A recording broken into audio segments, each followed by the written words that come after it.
Chapter 862. The tens of thousands of soldiers of Dingxi province were surrounded by more than 1,000,000 enemies. Although the enemy soldiers were slightly weaker than the soldiers of Dingxi province, a few of their generals had the cultivation base of the 6 stars realm of the second Panga heaven. These generals were shouting slogans as beast souls that looked like eagles wheeled and danced above their heads, carrying them into the sky and charging straight into the army of Dingxi province. Among the 1,000,000 soldiers, more than 10,000 oracles were casting spells at the back to help these soldiers with all kinds of auxiliary spells. In comparison, the Dingxi province's 30-odd priests could be considered shabby. Although Zhong province, a first-grade province, had hundreds of thousands of oracles, Dingxi province was only an 8th-grade province, and its directorate of celestials was too small. The power of magic made up for the gap in cultivation base. The army of 1,000,000 soldiers had surrounded the 10 flying ships of Dingxi province, and countless bolts were raining down on them. Clearly, the craftsmanship of these bolts was the same as that of Diyu, and they had made a great breakthrough in their ingenuity. However, the products of outer heavenly realms could not be compared with those of Panga continent, so the actual power of these bolts was less than 10% of Diyu's standard ordnance. The bolts bounced off the flying ships, and none of them made it into the ships. Instead, the decks on both sides of the ships were moved aside, revealing the firing ports of large, custom-made crossbows. Accompanied by loud rattling noises, wave after wave of bolts flew out. Wherever the dark bolts passed, the armors and defensive spells of the soldiers from outer heavenly realms were pierced, and their bodies were torn to pieces by the powerful bolts. Diyu! With a long knife in hand, the general of Dingxi province leaped out of the flying ships and lunged at the generals of the enemy. With a flicker of his body, one of the generals swung his scimitar lightly, and his head flew into the sky along with a jet of blood. The gap in absolute strength could not be made up for. On top of that, the generals of the enemy had fused with their beast souls and possessed the ability to fly at will, and their agility in the air was not something the general of Dingxi province could compare with. In the void, a supreme oracle cursed angrily. The supreme tower shattered the void, and he appeared directly above the 2 armies that were fighting. He shouted sternly, "How dare you? How dare you attack this old man's descendant?" He raised his right hand high up into the sky, and countless dark clouds swooped over from all directions. The dark clouds transformed into hundreds of thousands of venomous black serpents that shot down from the sky. The poisonous pythons pierced through the air with a sharp sound, like countless arrows falling one after another. The cold and poisonous gas penetrated the internal organs, and a large number of enemy soldiers could only let out a miserable howl before they turned into pus and blood, falling down one after another. Wu Qi gave Yugu a look. Yugu said in a low voice, "He is the most senior patriarch of the Jilin clan. The Jilin clan does not have a strong background, and Dingxi province is the only vassal province of the Jilin clan. The boy who was killed just now is Jilin Feng's 9th-generation grandson, am I right?" It turned out that a descendant of his clan had been killed. No wonder the supreme oracle named Jilin Feng couldn't wait to rush out. What surprised Wu Qi was that none of the primordial immortals and Buddhas hiding in the void made a move.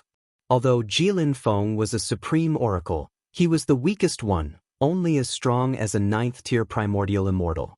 Any one of them could easily stop his massacre. A supreme oracle against 1,000,000 ordinary soldiers was a complete massacre, and it would only take the span of a few breaths for the army to be wiped out. Just when Jilin Feng's spell had killed a large number of enemies, and when the general of the enemy who had just killed his junior was badly mutilated, a 1,000-feet-tall flagpole was suddenly erected in the distance. A huge golden flag with a circumference of 100 feet was embossed with a gold-plated character, Meng. A clear voice that sounded like the roar of a dragon rang out, "This evildoer is too powerful. Which of you can share my burden?" 2 pitch-black 7-storied pagodas came piercing through the void, emanating a powerful energy wave that forced Jilin Feng to retreat a few miles back. On top of the pagodas stood 2 haggard old men, who looked no worse than those senior oracles of Diyu. Their loose black robes were fluttering noisily in the strong wind. With their hands clasped behind their backs, they stared at Jilin Feng with a cold grin on their faces. All the supreme oracles of Diyu hiding in the void were struck dumb. The aura emanating from these two old men was no different from that of the oracles who practiced various mystic arts in Diyu's Directorate of Celestials. However, the shape of their supreme pagodas was very strange. One could say that they were the demon-subduing pagodas of Tao League or the pagodas of Buddhist League, but they were definitely not the supreme pagodas of Diyu. The 7-storied pagodas were pitch black, and each of them was engraved with countless carvings of ghosts and deities. In this aspect, it was very similar to the style of Diyu's Directorate of Celestials, but apart from that, there was nothing similar to the supreme pagodas of Diyu. At first glance, the 7-storied pagodas looked exactly like those commonly seen in Buddhist League or Tao League, except that their style was a little strange. What made them even more speechless was that the pagodas were deployed with formations of Tao League and restrictive spells of Buddhist League. The dark supreme pagodas were shrouded in wisps of immortal energy and wisps of Buddhist light, which made them look neither fish nor fowl. All the oracles of Diyu in the void were speechless. Yu Gu's expression flickered slightly, and Wu Qi said in a deep voice, "Let's not rush into action for the time being.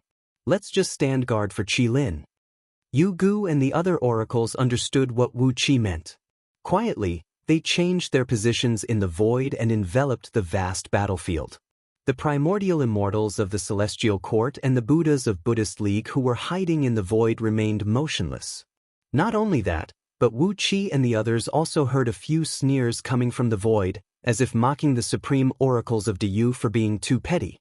Wu Qi stomped his foot in silence. Then, the dark Yin Celestial Tower, which stood 3 miles tall and several miles wide, opened its 4 doors in 4 directions. 8 jade armor dark turtle flying ships flew out first, and then hundreds of large flying ships swam out silently like fishes. There were at least 2,000 soldiers on each ship. With Wu Qi's attack, the army of the East Sea had also mobilized 1 million soldiers. The army of the East Sea was equipped with the best armaments of Diyu. There were 8 jade armor dark turtle flying ships with extremely strong defensive power, while the rest of the large flying ships were either very lethal or very fast, and they all had their own unique means of attack. Princess Zhonglu gently waved her hand and tore a rift in the void. The army of the East Sea charged out in unison, surrounding the army of Great Meng from the periphery. With a cold laugh, Wu Qi and Princess Zhonglu flew out of the rift as well, standing beside Qi Lin Feng with a smile on their faces. Qi Lin Feng gave Wu Qi and Princess Zhonglu a grateful look, then gave the army of the East Sea a look of astonishment. Although the supreme oracles possessed profound magical power, and each of their supreme towers was a battle fortress that could accommodate 1 million soldiers, there were only a few supreme oracles who could do so. However, there were not many supreme priests who actually did this. If an army of 1 million people were to be packed into the Tower of Babel and brought everywhere, all kinds of troubles would be endless. But now, there was an army of 1 million soldiers from the East Sea, all of whom had solemn faces and were shrouded in a murderous aura. Obviously, they were the best of the best. With that, the army of Great Meng was no match for them. The expressions of the 2 black-robed old men changed slightly. One of them cleared his throat, then cupped his fist at Wu Qi and said, "Fellow Taoists, please." Wu Qi and Princess Zhonglu did not say a word. Qi Lin Feng stepped forward and said to the 2 old men with a cold smile, "You have killed my juniors. Hand over the culprit quickly or else." The 2 old men looked at each other and laughed at the same time. They said in unison, "Otherwise what? Fellow Taoist, are you going to slaughter the people of Great Meng? We are all people of the human race. Hehe, if you really do that, you will have a hard time dealing with the Wahuang clan." Qi Lin Feng's expression flickered. He snorted coldly, then waved his hand and unleashed a snake-shaped dark energy toward the 2 old men. In just a blink of an eye, it had transformed into a 9-headed black serpent, opening its mouth and biting down at the 2 old men. "I can't kill these ordinary people, but I can kill you," he cried out sternly. Wu Qi narrowed his eyes and stared at the 2 old men. He opened his primordial Dharma eyes slightly and saw through the circulation of magical power in the 2 old men's bodies, as well as the various incantation gestures and spells they were chanting. The two old men performed an incantation gesture at the same time, then stamped their right feet on the top of the pagoda. A loud rumble echoed out in the void as dozens of light beams wrapped around numerous meteors, each the size of a water tank, tumbled down from the sky. Over 30 meteors smashed onto the 9-headed black serpent's body, causing the black mist around it to churn violently. These meteors came from beyond the heavens, and they had been tempered by the power of the sun, moon, and stars day and night, which gave them a sharp aura that was not found in the mortal world. As the black serpent was only a manifestation of magical power, it was instantly smashed into pieces.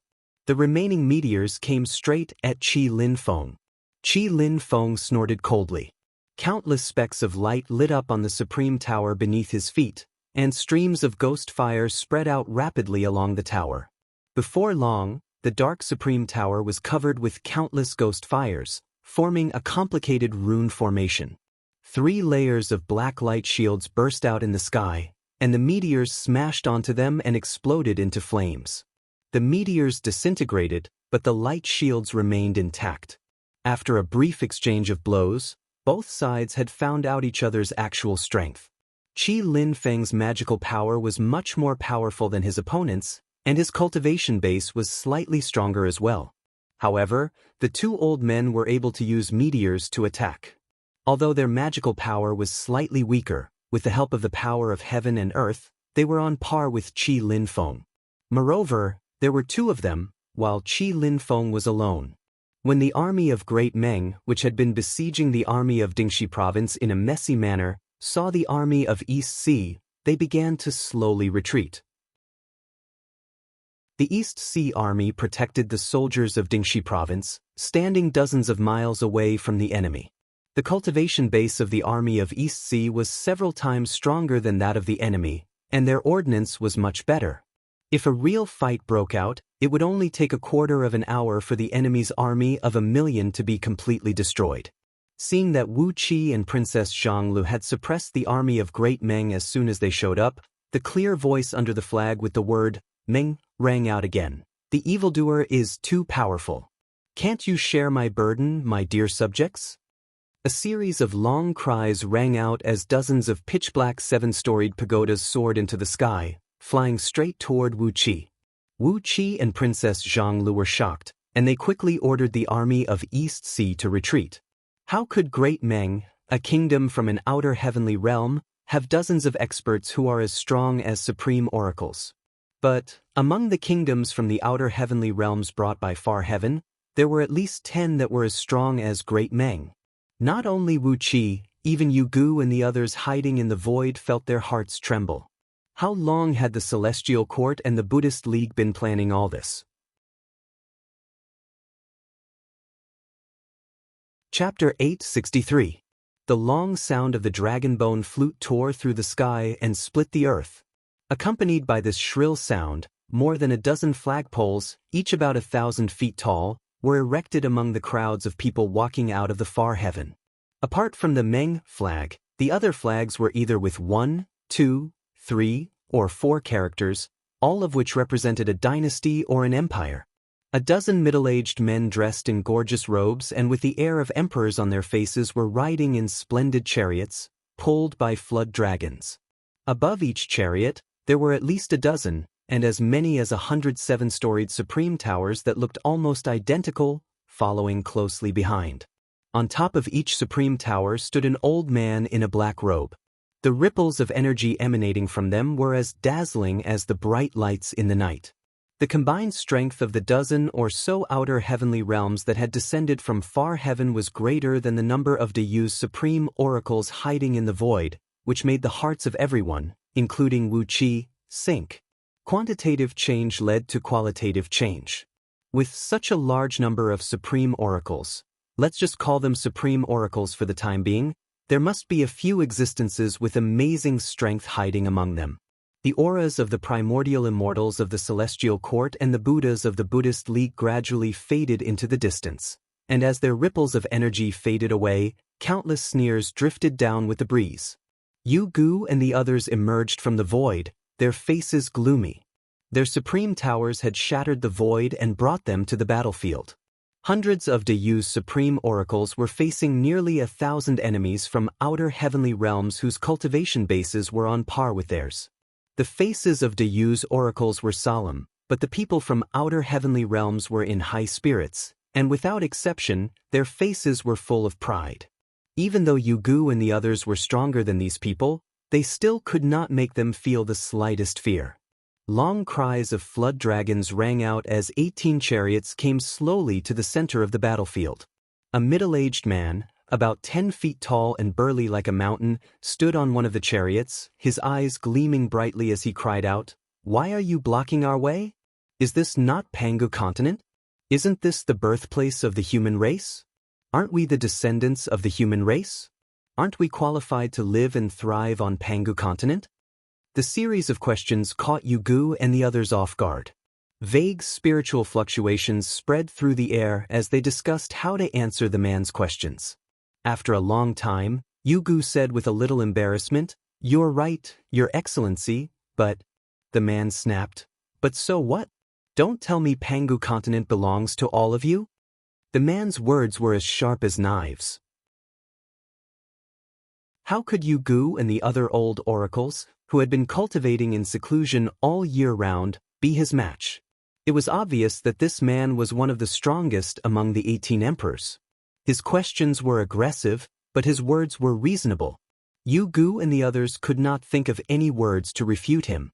Pangu continent was transformed from Saint Pangu's body, and the humankind was created by the combination of Saint Pangu's spirit blood and the bloodlines of hundreds of the most powerful divine creatures. Therefore, the humankind alone enjoyed the great fortune of Pangu world, and was able to thrive on Pangu continent. As these people were also descendants of the human race, they naturally had the right to settle down on Pangu continent. Seeing Yugu and the other old oracles glancing awkwardly at each other, unable to answer the red-faced man's question, the 18 emperors and the oracles around them burst out laughing at the same time, and so did the army behind them. The red-faced man shook his head and sighed, "Everyone, please make way for us. We are just wanderers who have been away for too long. Now that we have returned to the place where our ancestors lived, we do not wish to start a fight on our first day home." Yugu and the others were in a dilemma. Make way for them? How could that be? If these people were refugees, it would have been a piece of cake for Dayu to accept them. But they were all organized. They had formed their own kingdoms, and they had returned to Pangu continent with a large army and a formal oracle system. It would be ridiculous to think that they were the youngest sons who had returned to their ancestral land. Stop them here and fight with them? With the overall strength of these Dayu oracles, it was not impossible for them to kill all these people in front of them. But the enemy's oracles had an absolute advantage in numbers. Even if they were killed, they would not come out unscathed. Besides, so what if they killed these emperors and oracles? What about the armies? What about the people of those kingdoms? These people had no sense of belonging to Dayu, and the fact that they were brought to Pangu continent proved that they were die-hard loyalists of their kingdoms. If they were absorbed into Dayu, they would be like countless time bombs that would explode at any time. What if they killed them all? Yugu and the others quickly dismissed the idea. They could not do such a thing, for the consequences would be terrible, and it would really shake the foundation of Dayu. Besides, not only were there so many armies and oracles, there were also countless immortals flying back and forth, busy moving houses. If a war broke out and these immortals suddenly intervened, the consequences would be a real headache. After hesitating for a long time, Yugu and the others did not say anything. Suddenly, the red-faced man cried out, "If you want to fight, let's fight. If not, make way for our people and let them find a good, fertile land to build their homes. Why are you hesitating here? If you can't make the decision, let someone else do it." Just as the red-faced man was shouting, a bright light shone down from the sky, and another fragment of Pangu continent, no larger than far heaven, slowly descended. Far away in the distance, the earth quaked and the mountains swayed, and the landmass fused with Pangu continent. At the same time, more bright spots appeared in the sky. They were the remnants of the first batch of 300 outer heavenly realms approaching Pangu continent at high speed. By the looks of it, It would only take a couple of days before the rest of the outer heavenly realms would also land on Pangu continent. Cold sweat kept dripping from Yugu's forehead as he clenched his fists.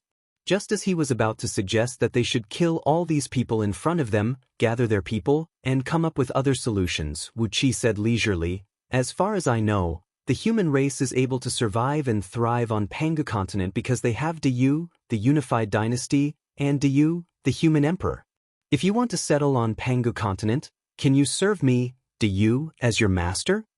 The eyes of Yugu and the other old oracles lit up, and they all echoed Wu Qi's words, raising the most straightforward question. The red-faced man frowned and said nothing. Next to him, a handsome middle-aged man with a pale face said with a faint smile, "The human emperor of Diyu is tyrannical, and the heavens have warned us to kill him. A decadent dynasty like Diyu should no longer exist in this world, and a new sacred emperor has been born, who will replace him as the master of the human race. The new sacred emperor may be me, or some other imperial brother. Don't you think it's ridiculous for you to use such an excuse to make things difficult for us?" "Interesting," Wu Qi said with a faint smile. "The founding of Diyu is something that Qi, the ancient saints, has promised, and it is also the decree of the Holy Mother of the human race, the Wahuang clan. The human race is the descendants of the Yan Emperor and the Yen Emperor, and the current human emperor is the lineal descendant of the Yellow Emperor and the Yen Emperor. All of you have said that the human emperor is tyrannical and wants to replace him. You make it sound so easy." "The heavenly Tao has warned us," said the red-faced man in a deep voice. "The current human emperor of Diyu is tyrannical, so," Wu Qi interrupted them and said, "don't say those words that will deceive the common people. Be generous and do it in the open. The heavenly Tao has warned us? He, who can represent the heavenly Tao? Or those bastards behind you?" With a flick of his sleeve, Ao Buzan's true form waddled out from Wu Qi's sleeve. With a sway of his body, he grew to 10,000 miles long in an instant. He threw his head back and cried at the top of his voice, "The emperors of the 18 dynasties are licentious and tyrannical, and they have harmed the common people. The heavenly Tao has warned us, the human emperor of Diyu, to send angels to kill them. The imperial clans of the 18 dynasties are all bastards who have harmed the common people. The heavenly Tao wants them all dead." Ao Buzan revealed his true form, a 10,000 miles long black dragon, roaring with a loud voice. Then, he unleashed his enormous dragon pressure without any scruples. Instantly, the weather changed, and all the common people could only see Ao Buzan's enormous body hurriedly bowing and kowtowing to him. Ao Buzan roared even more excitedly. He changed some of the things he had done in the past and applied them to the 18 emperors, describing them as evil and tyrannical emperors who could not appease the common people without killing them. The red-faced man trembled with anger. He pointed his finger at Wu Qi and scolded him sternly, but how could their voices be of any use when facing Ao Buzan's tremendous roar? Princess Zhonglu was amused. She chuckled and said, "Little K, it's your turn." She reached out and drew a line in the air. Then, Little K, and her current partner, Feng Tianling, who was also a member of the Phoenix clan, turned into 2 fire phoenixes and flew out of the void. The 2 phoenixes danced in the air, chirping and repeating the unwarranted crimes of the emperors according to Ao Buzan's plan. Watching the dragons and phoenixes recount the crimes of the emperors, the common people turned pale. They dropped to their knees in bewilderment, not knowing how to react. Yugu and the other old oracles burst out laughing. Their eyes flickered with a bright gleam. For a moment, they were enlightened by Wu Qi's behavior. Didn't you keep countless descendants of divine beasts, including dragons, phoenixes, cheilants, and so on, just to create prophecies and rumors? With such powerful resources at hand, who would be afraid of whom? Looking at the 18 emperors, Wu Qi said with a smile, "Look, the heavenly Tao has warned me that I'm going to kill you." The emperors retreated at the same time, and the oracles standing on the 7-storied pagodas came up to meet them. Large groups of soldiers and horses soared into the sky from the crowd of commoners, forming an orderly formation as they pressed forward. Wu Qi's eyes flickered. He wanted to kill them all here. He wanted to see how strong these invaders were. Looking at the oracles standing on the 7-storied pagodas and approaching him, Wu Qi finally made up his mind. He whispered a few words, and Princess Zhonglu waved her right hand. Suddenly, a vast net of thunder emerged in the void, and countless thunderbolts smashed down toward the enemies.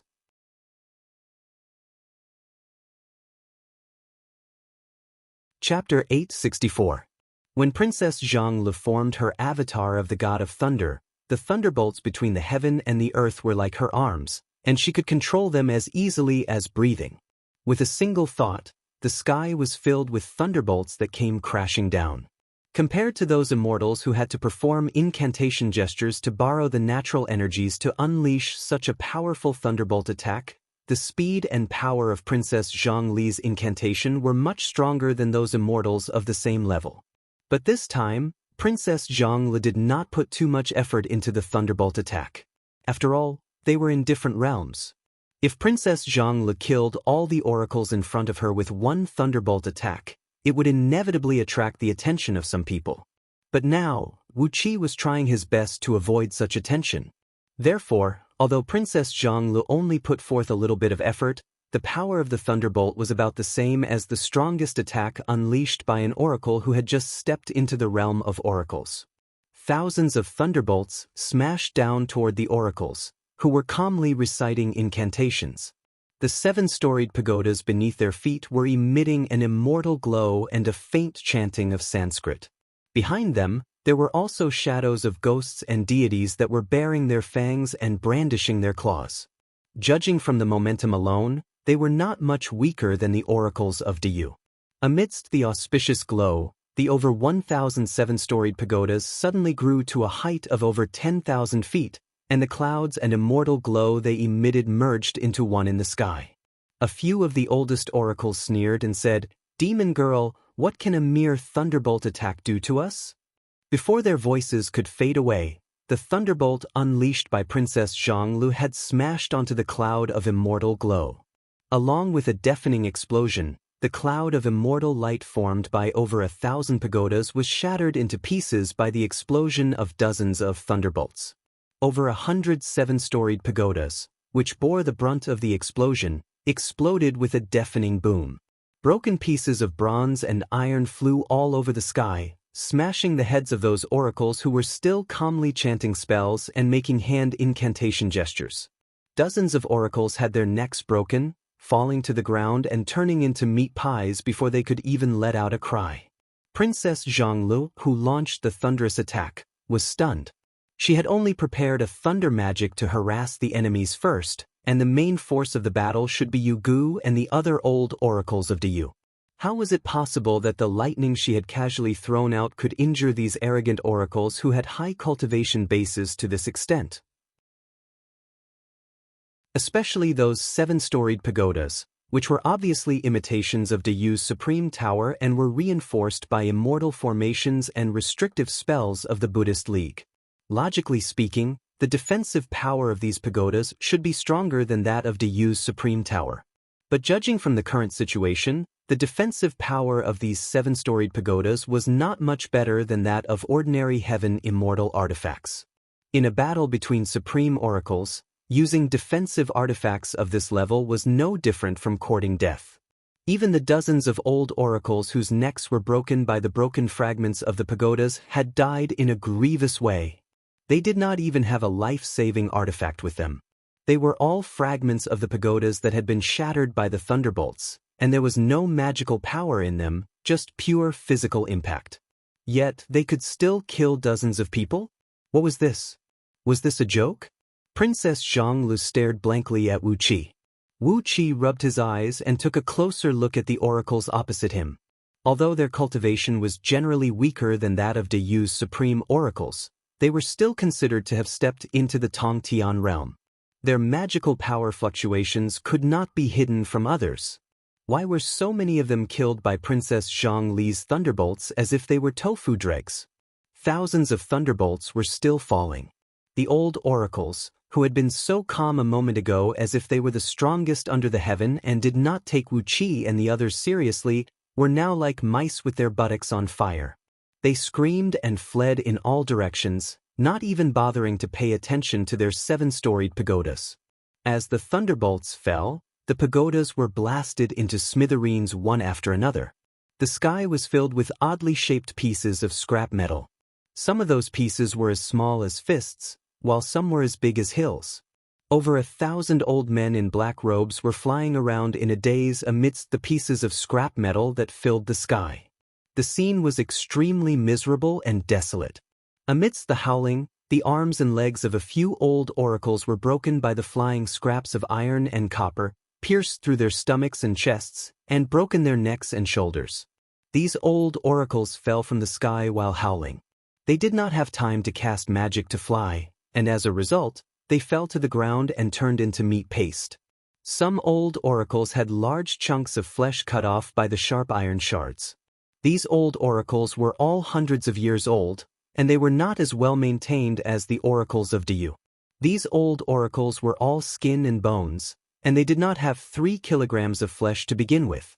But now, 7 to 8 kilograms of flesh had been cut off by the iron shards. The pain was so great that they screamed and howled. How could they still have the energy to fight against Wu Qi and his companions? Wu Qi blinked his eyes. What kind of people were these? It was true that their cultivation base was quite frightening, but as for their ability to fight, Wu Qi dared not compliment them at all. Standing next to Wu Qi, Princess Zhang kept shaking her head. She was not interested in giving these people another round of thunder. The chaos lasted for a while.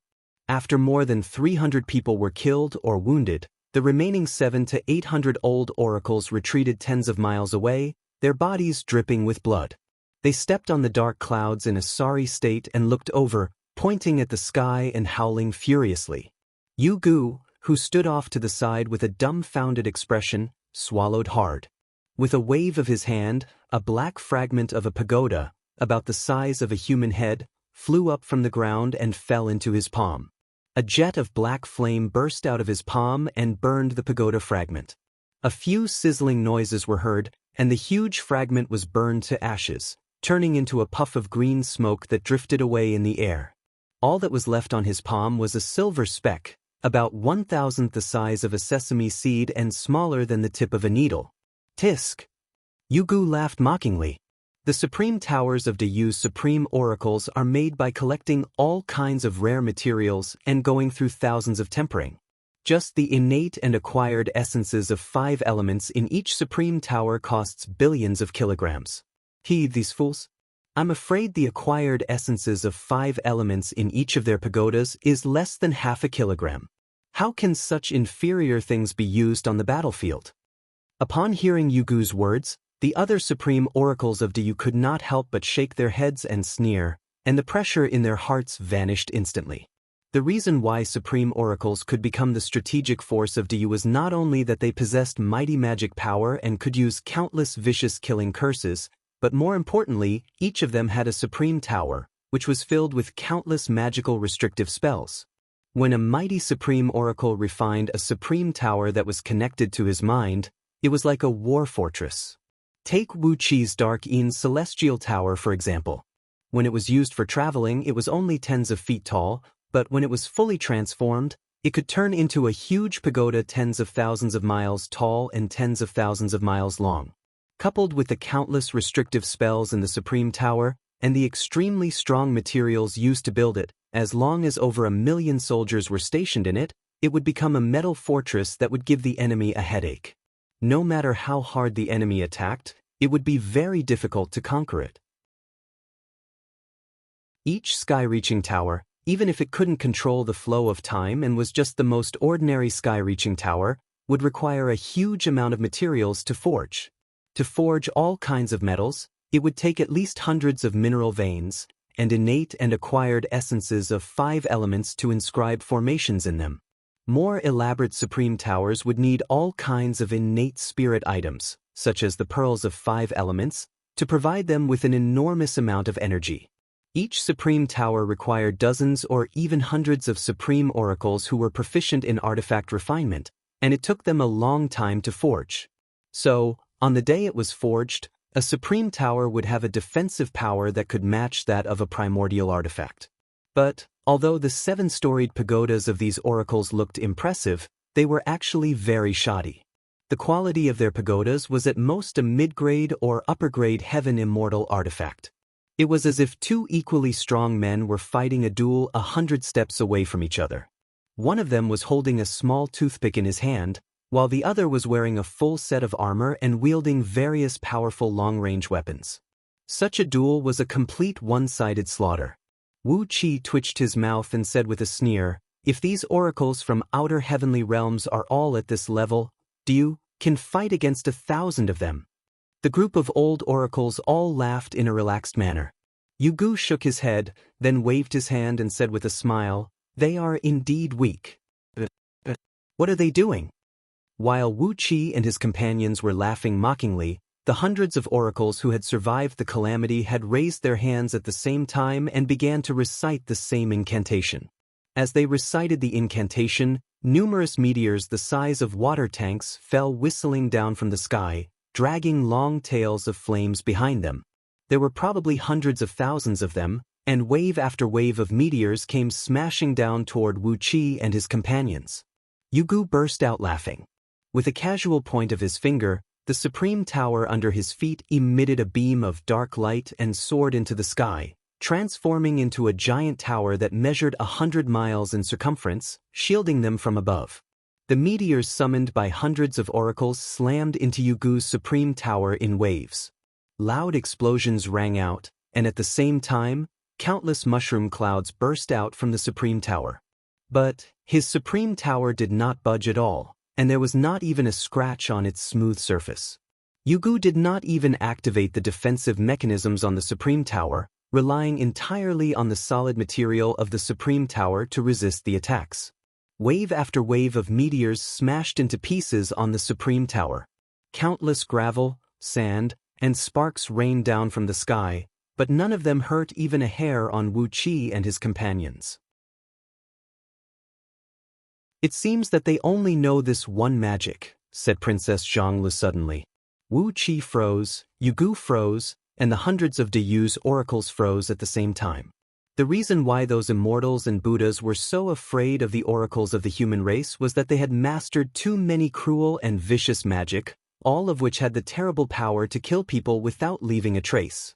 Every oracle of the human race had mastered at least hundreds of powerful magics. If it were those oracles who specialized in studying magics in the secret palace, each of them might have mastered thousands or even tens of thousands of magics with great lethality. It was the combination of complex, ever-changing, and vicious magic that gave the human supreme oracles the reputation of being untouchable. Yet, these oracles from outer heavenly realms only knew this one magic? Yu Gu pursed his lips and said through clenched teeth, "I thought they were a pack of white tigers, but they are actually a pack of white cats. Brothers, let's slaughter them." The few old oracles laughed strangely at the same time. Waving their right hands, they unleashed plumes of black smoke, poisonous gas, phosphorescence, and chilly wind that wrapped in countless bizarre demons and fiends rushed out.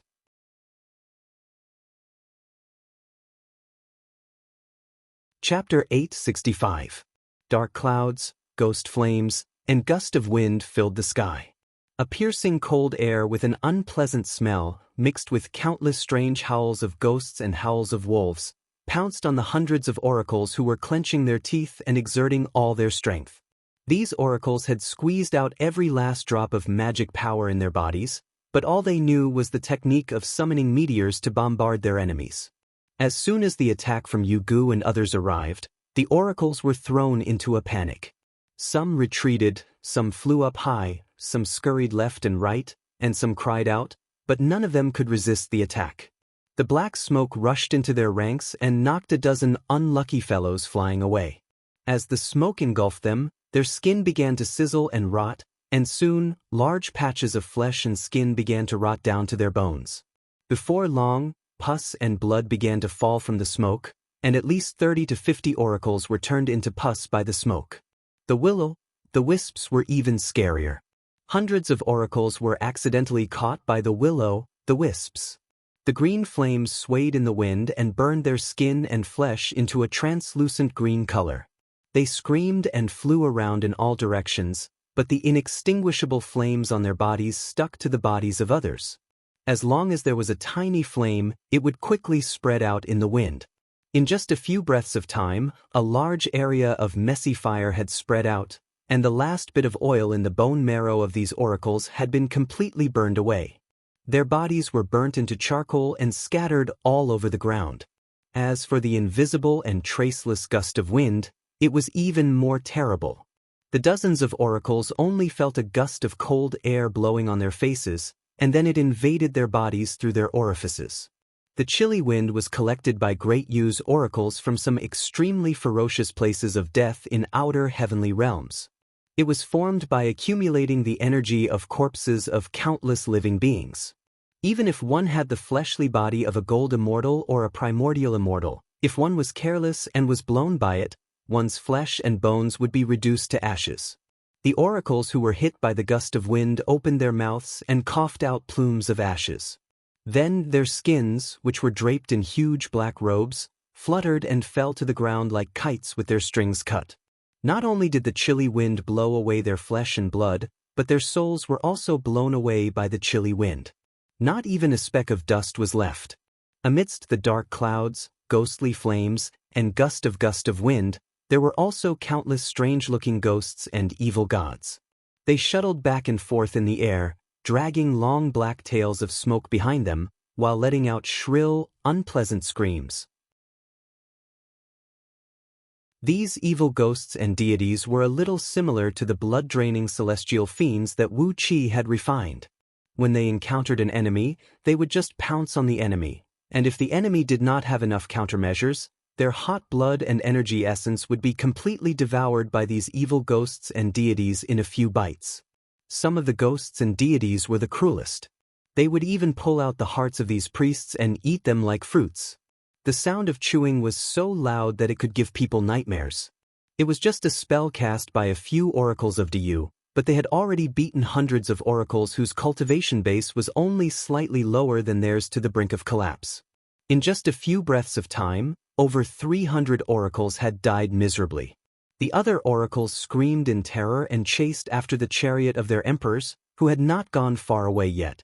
Seeing how cruel the supreme oracles of Diyu were, the 18 emperors, who had been shouting that Diyu was the emperor of Diyu, and that they were going to overthrow Diyu, were scared out of their wits. They screamed hoarsely and urged their guards to whip the dragons that were pulling the chariot, fleeing into the distance in a panic. The oracles from 18 foreign realms had suffered a great defeat, and their emperors were fleeing in panic. The formation of their armies, which was quite orderly before, was now in a complete mess. Countless banners began to sway and shake, and some soldiers who were holding the banners kept retreating. As they retreated, the soldiers who followed the orders of their banners also fell into chaos. For a moment, a large group of people retreated at the same time, but none of the prestigious generals came out to organize the troops. As a result, the retreat of over 10 million soldiers from 18 countries turned into a great rout. Countless soldiers scattered all over the sky, threw away their helmets and armors, and fled in panic. Seeing that the army of 10 million had fled in less than 10 minutes, Wu Qi did not say a word. Princess Zhonglu raised her nose and snorted coldly, and Yu Gu and the other oracles looked at each other, then suddenly burst into laughter at the same time. These emperors and oracles had put too much mental pressure on Yu Gu and the others just now, which almost made them think that Diyu was about to be overthrown. But in the end, as soon as they made a move, they found that these people were just a bunch of paper tigers. Shaking his head, Yu Gu asked in surprise, "It's really weird. The cultivation base of those oracles is about the same as ours, so why are their spells so monotonous? They already have such a high cultivation base, but they only know a few spells."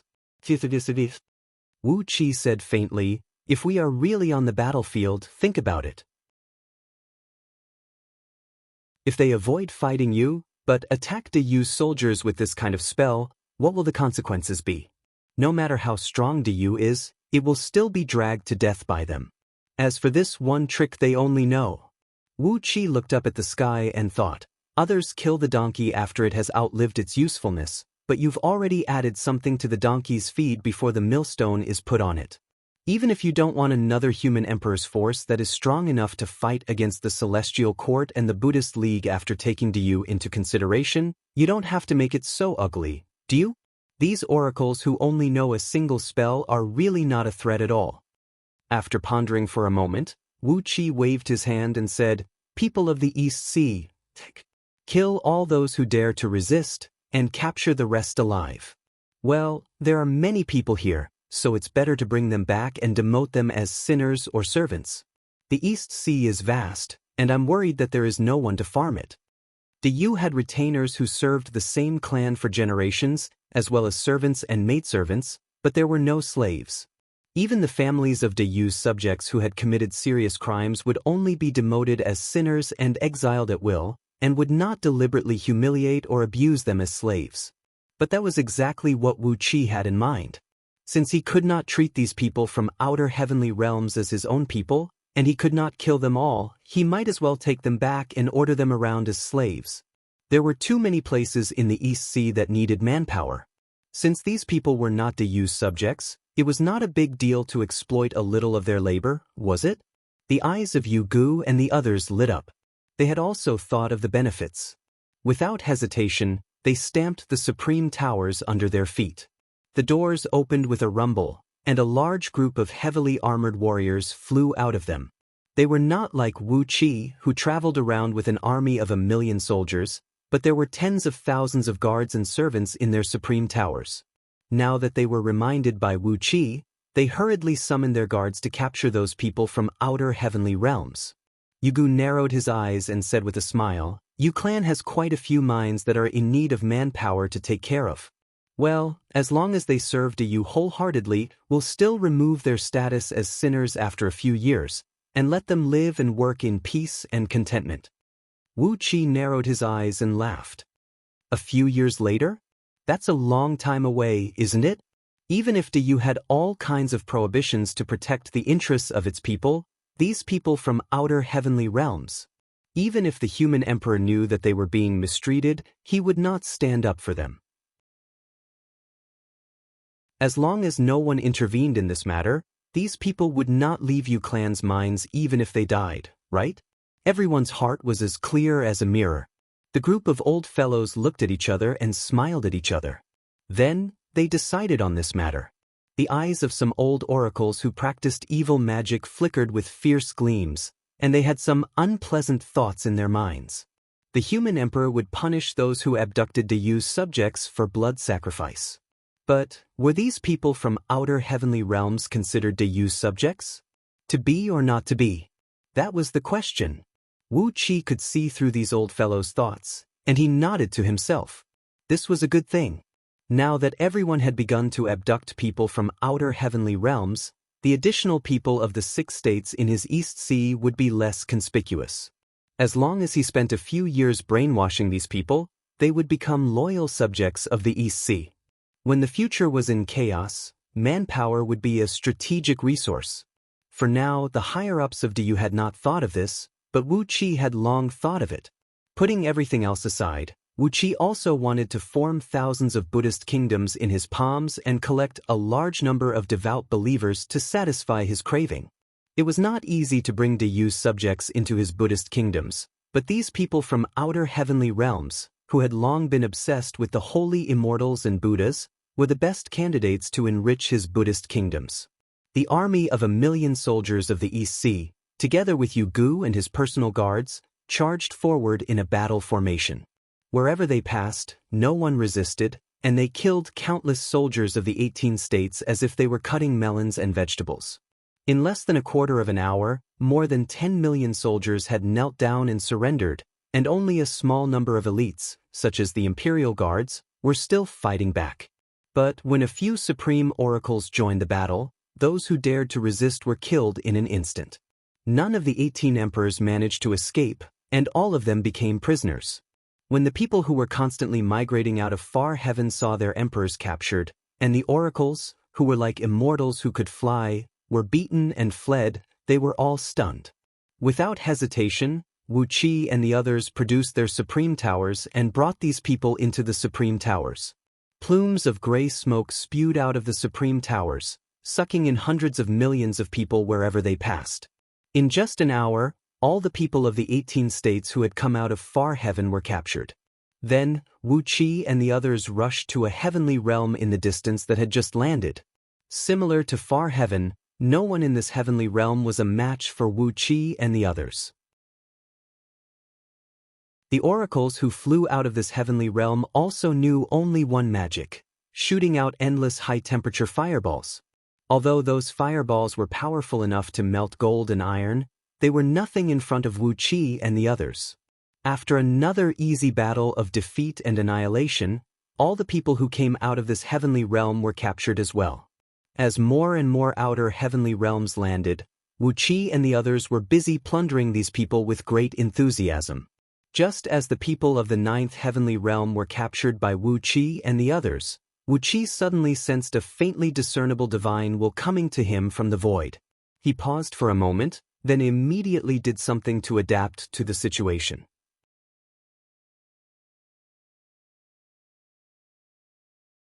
Chapter 866. Without alerting anyone, a clone of a blood-draining celestial fiend replaced Wu Qi's real body. Wu Qi's real body split open the void and silently sneaked into it. Amidst the boundless void, Wu Qi's body transformed into a faint beam of starlight, blending into the starlight that blotted the sky as he moved forward slowly. Before long, he came to a flaming meteor hovering motionlessly in the void. This fiery meteor measured over 10 acres in size, and was entirely composed of the Triyang violet rock, which had been tempered by the heavenly fire day and night. Raging flames rose hundreds of feet high from the meteor, but they could do nothing to the priest and the monk, who were standing calmly on the meteor. The priest was clad in a moon-white robe made of coarse cloth. At first glance, he looked like an ordinary middle-aged priest, except that he was a little taller, with thick arms and legs, and a rugged look. He seemed to be a priest who worked as a cook in some Taoist temple. But if one took a closer look, one would find that every single strand of his hair was glowing with a faint, moist green light, like the light of the full moon in the sky on the best night, clear and penetrating, bringing a sense of tranquility. The priest's skin looked dark, mottled, and ugly, as if it had never been washed clean. Only in the eyes of a profound cultivator like Wu Qi could one tell that every inch of this man's skin was glowing with a pearl-like light. This lustrous treasure light was contained but not penetrating. Clearly, it had already reached the point where the essence, energy, and spirit were completely unified without any leakage. The monk's attire was even simpler. He was barefooted and wore a monk's robe made of coarse linen. Half of his arm was exposed, and a string of ordinary white poplar beads hung around his neck. His height was ordinary, his appearance was ordinary, and his eyes were ordinary. He probably had the identity of a monk sweeping the floor in some remote temple in the mortal world. But whether it was the priest or the monk, when they stood on the Triyang violet rock, whose temperature was hot enough to melt iron, and let the Triyang heavenly flame burn their bodies, not even a strand of their hair was touched, one could tell that they were not ordinary people. In particular, their graceful and solemn bearing made the emperors of the 18 dynasties who had just been captured by Wu Qi look like pheasants meeting phoenixes when compared to them. Looking down at Panga continent from above, they saw the army of the East Sea, together with the personal guards of Yu Gu and the other oracles, defeat and disperse a large army that had just landed in a heavenly realm. Hundreds of supreme towers were hovering in the sky, wantonly capturing the people in the heavenly realm, and the emperors of several dynasties had become prisoners of Yu Gu and the others. The oracles who drove the 7-storied towers were badly beaten and fled in panic, leaving hundreds of corpses behind. Suddenly, the monk laughed and said, "Lord Buddha said that if these oracles don't teach them a few tricks, how are they going to stand up to those ruthless figures of Dayu's army? Whether it is the Celestial Court or the Buddhist League, some of our fellow Taoists have suffered at their hands. What can these good-for-nothings do?" The Taoist snorted coldly and said in a flat tone, "Lord Buddha agreed with us that day. These oracles are nothing but fools who are sent to be slaughtered. We only hope that they can kill a few of Dayu's soldiers. Do we really expect them to accomplish anything?" The monk sighed, shaking his head and saying, "It's a pity that they have already killed one of their men. They were killed and captured alive just like that. How much manpower and material resources have the heavenly courts wasted all these years to train up such a group of ghosts? It's really pitiful and lamentable.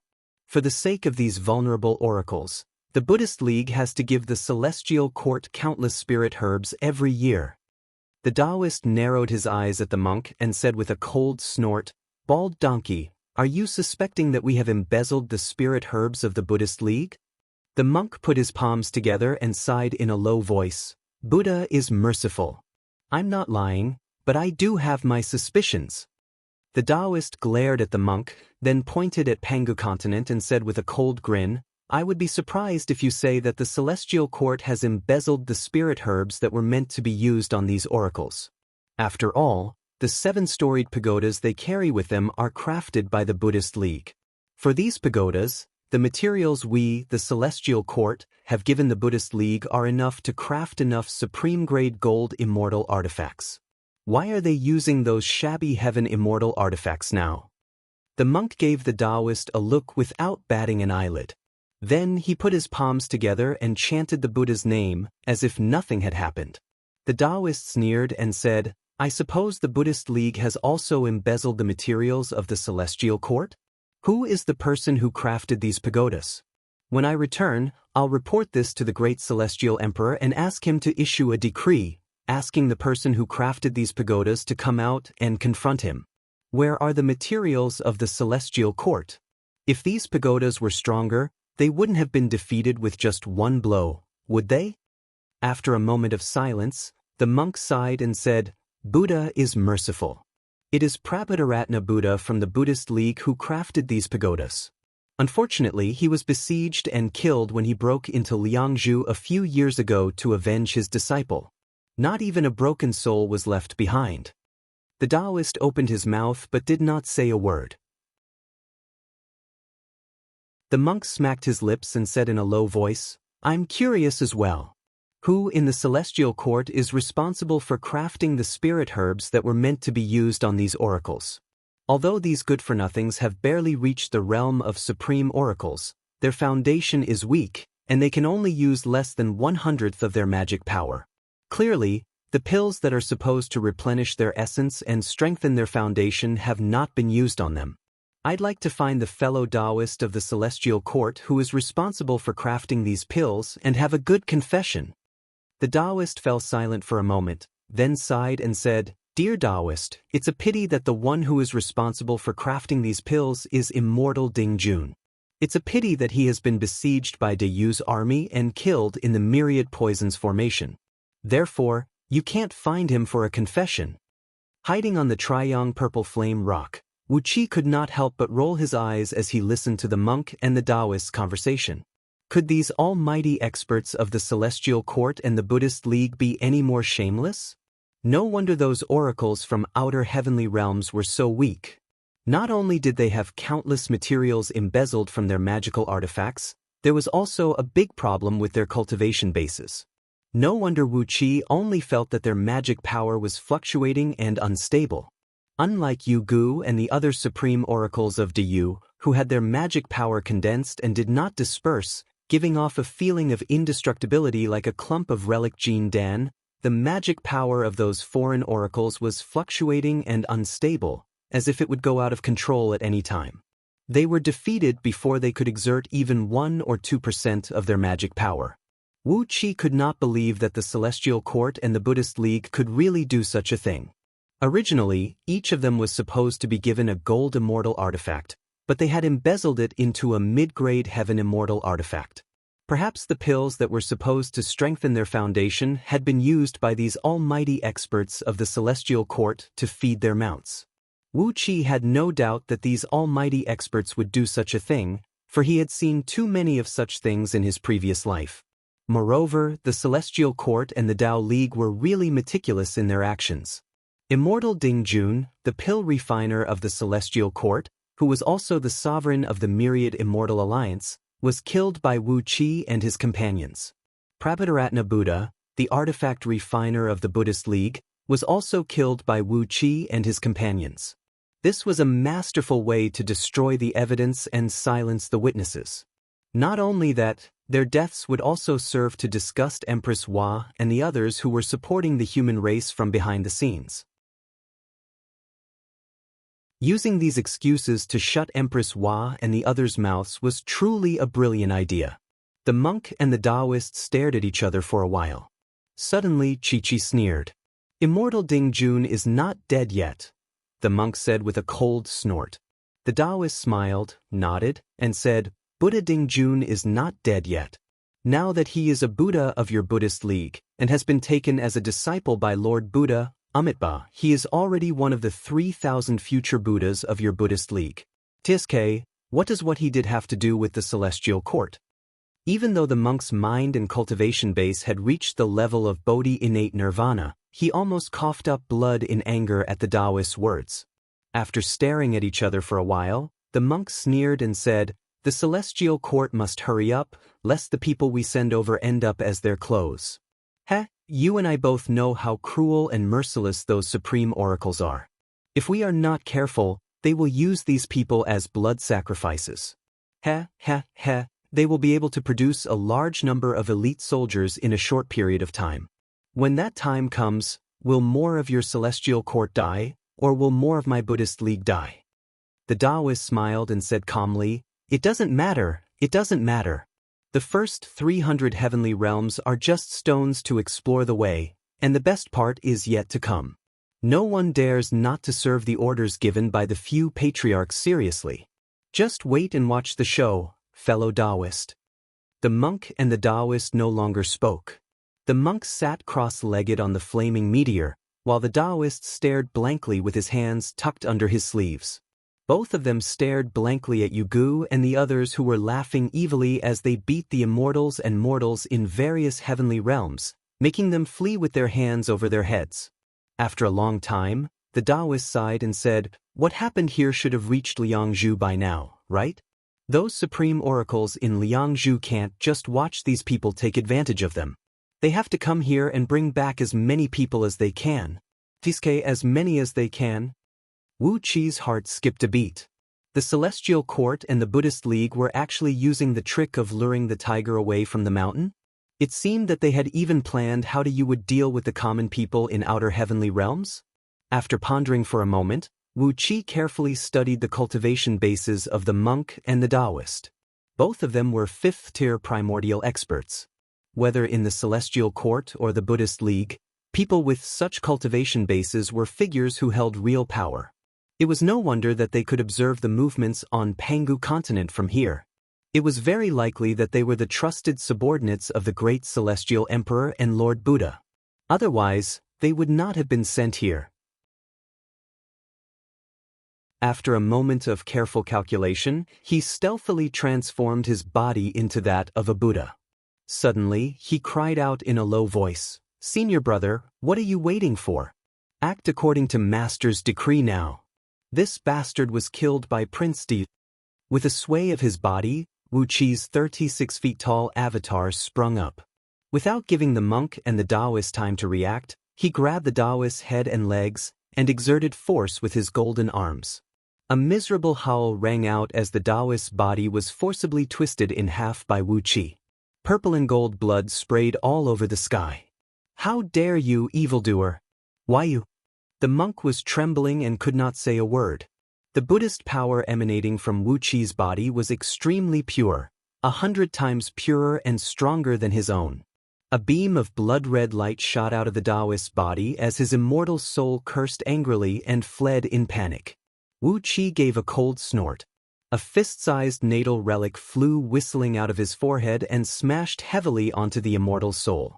More than half of the immortal soul was shattered by the relic, leaving only a wisp of Yuan Ling. Then, he transformed into a beam of light and disappeared in a flash. Wu Qi grabbed the few magical treasures that had fallen off the Taoist's body, then nodded at the stunned monk and said, "Senior brother, I'll leave this place to you. Please disguise this place as the scene of an assassination by the human race. I'll go kill that ox-nosed Yuan Ling, and then I'll return with you to return Master's decree." With a sway of his body, Wu Qi patted the dust off his buttocks and disappeared without a trace. There was a moment of silence on the distant meteor, and then a burst of earth-shattering curses suddenly broke out.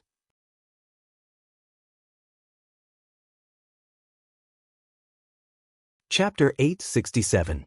These states were basically the kind that controlled an entire planet. Some of them had tens of billions of people, while others had billions of people. Their armies were easily numbered in the tens of millions. As long as their higher-ups were completely destroyed, they could take over the rest of their armies and people. King Xen Shan and King Li Shan fell to their knees at the same time. "There's a change in the Flying Bear army," King Xen Shan said in a deep voice. Today's night, today's moon, and today's King Xen Shan and King Li Shan were so strange that the eunuchs felt a chill run down their spines. It was as if they were lying on a coffin that had been around for years, and a few zombies were baring their fangs and brandishing their claws, trying to drag them into the coffin. After a moment of silence, Emperor Haozuan's voice rang out, "Come in." After all, in the realm of Tao, the absolute suppression of heaven immortals and gold immortals would no longer exist. If the laws of the heavenly Tao they comprehended were mutually restraining, a primordial immortal would be able to completely dominate a grand heavenly immortal. That was why Wu Qi destroyed the Taoist's immortal body, destroyed his immortal soul, and left him with only one life. It took a lot of effort for him to control and use his power while Yuan Ling fled. Emperor Haozuan just threw his head back and laughed. Calmly, he clapped his hands and was about to activate Liangzhu's defensive formation. Once the formation was activated, he would be connected with the spirit cave in Yuxiong Plain, and his cultivation base would immediately rise to the peak level of Tao-breaking realm. By then, he would be fearless of any enemy. Those emperors and officials were bound to be killed, and using them as blood sacrifices was the best choice.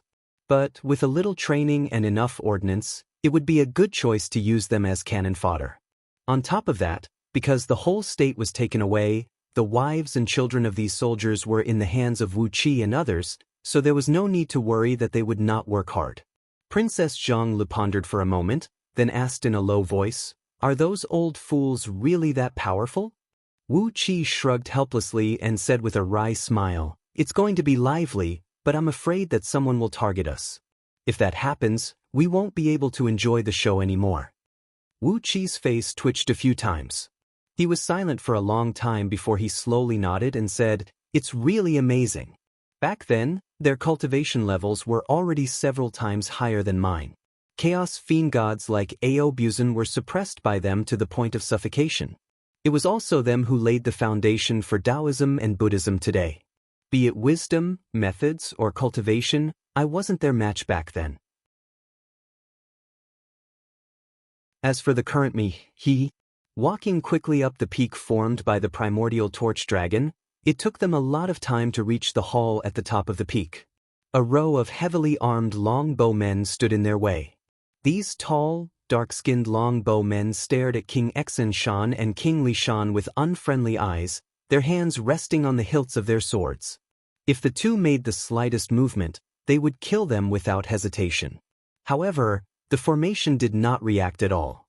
Looking at the palace, King Xen Shan said in a deep and powerful voice, "Father, Gu, have an urgent military report." Gu and Gmo, King Li Shan, were walking quickly in the imperial palace. But as the sons of the human emperor, they did not have any real power. Unlike King Yang Shan, who was a king of the council, they had no fiefdoms, no private armies, and no independent income. They only had the title of king. At most, they had 2 or 3 royal gardens for them to enjoy, hundreds of guards to protect them, and every year, Emperor Haozuan gave them a sum of pocket money to reward them with some food and drinks for the singers and dancers. That was all. A bright light flashed in the White Lotus, and an ancient Buddha, all bronze in color, suddenly leaped out of the light and struck Emperor Haozuan's forehead with a Vajra scepter. A loud clang rang out as the scepter bounced back, forcing the ancient Buddha to take dozens of steps back. What a hard head! He cried out in alarm. A huge cloud bed was slowly sinking into the ground of the great hall.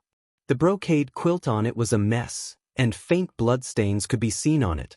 Whenever a landmass fell from outer heavenly realms, Wu Qi and his companions would pounce on it like hungry wolves to share it. As the monk and the Taoist had said, after Wu Qi and his companions had divided the troops and people from the 70 or so outer heavenly realms, more and more supreme oracles had arrived from Liangzhu. The kings and clans of Diyu were tempted by these people who had fallen out of nowhere. These people, whom they had gotten for free, could be used as hard labor or as sacrifices. They were a great fortune. Without alerting anyone, Wu Qi returned to where he stood. His blood-draining celestial fiend clone merged with his true form, then rolled up his sleeves and breathed a sigh of relief. Princess Zhangli glanced at Wu Qi, pursed her lips into a smile, and took out a handkerchief to wipe the sweat from his forehead. After all, he had killed a primordial immortal. Although his cultivation base was not as strong as Wu Qi's, it took a lot of effort to kill him with a single strike. After days of cooperation, Wu Qi, Yu Gu, and the others had gradually gotten used to the various steps of plundering people. Now, they did not swarm up and plunder people at random. Instead, each of them was assigned a country from outer heavenly realms, defeated their oracles, crushed their armies, captured their kings and all their officials, and then took away all the people of the country. Smacking his lips, Wu Qi said in a low voice, "We still have to be careful." King Exen Shan bowed his head and said with difficulty, "I didn't find out who was the one who betrayed me, but I accidentally found these things in the barracks." Smiling and nodding at Princess Zhangli, Wu Qi told her what had just happened in a low voice. Princess Zhangli gave him a sideways glance, then suddenly laughed and said, "If Zi Xian is the one who did it, I'll go back now and pretend to be a Taoist, then chop that bald donkey into pieces. Then, I'll leave one of his natal relics and run away. That will make things more lively." But this time, the human emperor had ordered Gao, King Wei Shan, to lead Yu Xiong army out of Liangzhu. Now, it was the newly formed Flying Bear Army that was responsible for the safety of Liangzhu. The military minister and the military minister of the Flying Bear Army were the brothers, King Exen Shan and King Li Shan. While Wu Qi and his companions were frantically slaughtering the 297th people who had landed on Pangu continent, the weather over Liangzhu was not good. Dark clouds obscured half of the full moon in the sky, and the reddish moon was shrouded in a misty mist. The moonlight sprinkled over the city with a hint of gloom, making the usually dignified and majestic city look no different from a mass grave today. Grinning coldly, Emperor Haozuan crushed the white lotus flower with one hand and said through gritted teeth, "Unfilial son, I knew this would happen. When I inherited the throne, the Grand Oracle of the Directorate of Celestials had said that I would die at the hands of my own son, and it has come true today." In Diyu, being the son of the human emperor was the saddest thing. 99% of their lifespan was not as long as their fathers, and they had no hope of inheriting the throne. Their every move fell into the ears of the courtiers, and they could not violate the various rules and regulations passed down from the ancestors of Diyu, or they would be severely punished. They had to live like clay and wood carvings, and they had to live with relish. Led by a few eunuchs, King Exen Shan and King Li Shan walked quietly and quickly through the imperial palace. Their faces were solemn, and they were surrounded by an uneasy aura. The eunuchs were trembling slightly, and when the night wind blew past them, they trembled even more. Emperor Haozuan was stunned, and the armrests of the throne under his arms suddenly vanished. Gnashing his teeth, he cried out in a low voice, "There's a change in the Flying Bear Army? Who is playing tricks in there? What did I tell you that day?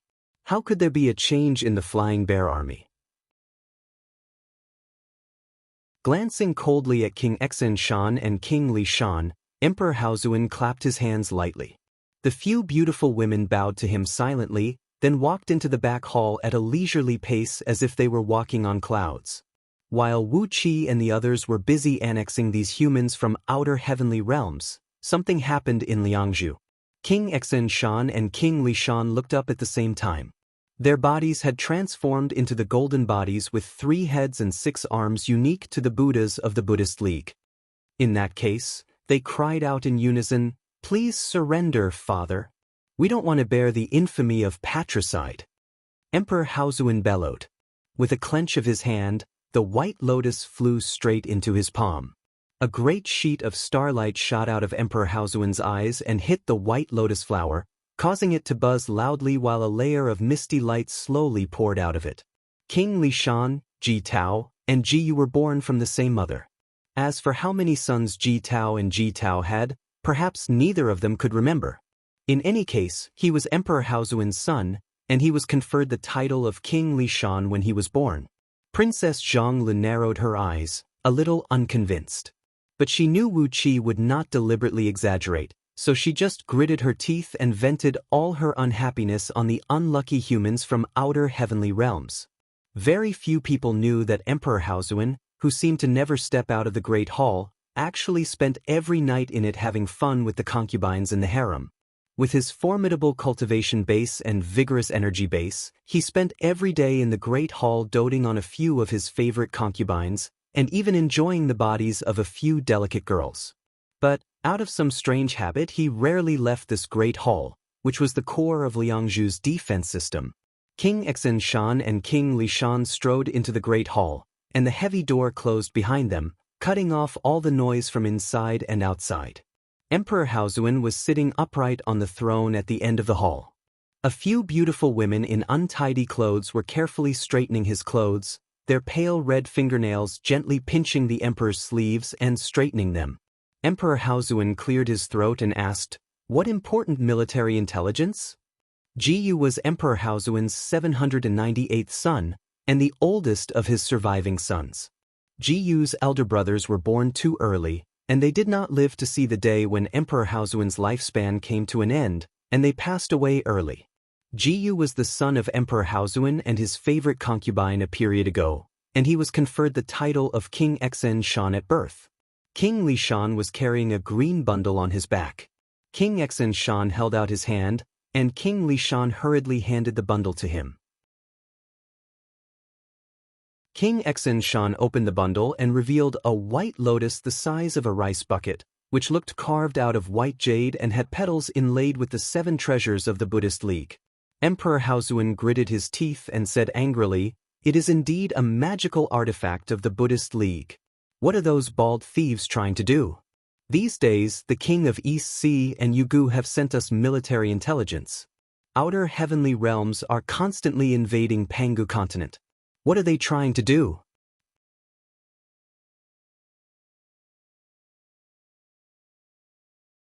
Chapter 868. Emperor Haozuen was struck dumb. He had been living in this great hall for nearly 3 eons.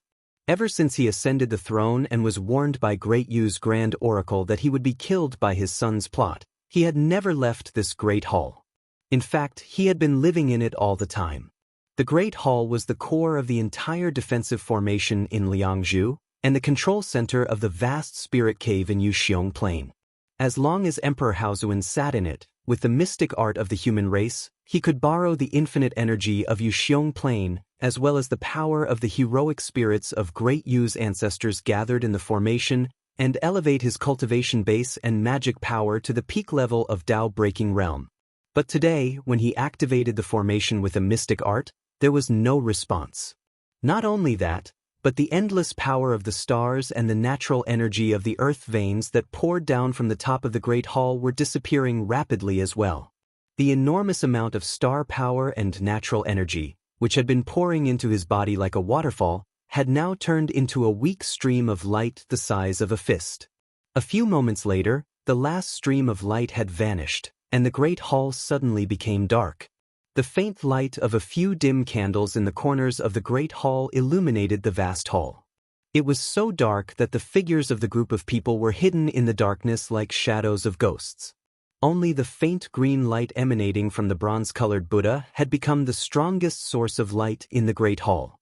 Illuminated by the green light, Emperor Haozuen's face turned pale green, making him look no different from an evil ghost. The suffocating silence was finally broken by Emperor Haozuen's voice. "What have you done, unfilial son?" King Exen Shan chuckled and said in a low voice, "Why do you say that, father? This formation is not something I can touch. Father, please shatter all the important acupoints in your body and disperse your Pangu form. Otherwise, don't blame us for being cowardly and overreacting." King Li Shan slowly took a step forward. His golden body reflected a faint azure golden light under the green light, and the cold light added an air of death to the hall. He said in a low voice, "Father, please disperse your power. I will carefully provide for you. Whatever you can enjoy now, you will not lack in the future." Emperor Haozuan snorted coldly. His body flickered as he threw a punch at King Lishan's face. The Buddha chuckled as he waved a strange-shaped Vajra staff, which was almost as tall as him, and easily blocked Emperor Haozuan's fist with it. Emperor Haozuan's blow, which was powerful enough to shatter the stars, was completely absorbed by the feather light scepter. It was as if he had punched the void, and there were no more ripples. Not only was the force of his punch sucked away, but Emperor Haozuan staggered 3 steps forward because his punch had missed its target. The Buddha seized the opportunity and smashed the scepter 18 times at Emperor Haozuan in a row, each strike sending sparks flying in all directions and producing a deafening rumble that sounded like the ringing of a bell. All 18 strikes were executed with a mystic art of the Buddhist League, each of which contained the power of a dragon and an elephant, and each strike was 10 times heavier than the previous one. When it came to the last strike, the power was simply appalling. A crisp clang rang out as the scepter in the Buddha's hand broke into 3 pieces. The skinny Buddha grunted as the web between his thumb and forefinger split open, with purple and gold blood dripping down. Emperor Haozuan cried out in pain as well. His clothes were torn to shreds, and a few small jade artifacts hanging around his waist were destroyed as well. There were a few visible lines of blood on his back. The palm-sized blood mark sank about an inch deep into Emperor Haozuan's body, and the muscles underneath were all crushed to a pulp. With a sway of his body, Emperor Haozuan transformed into a gust of wind and was about to flee to the back of the hall.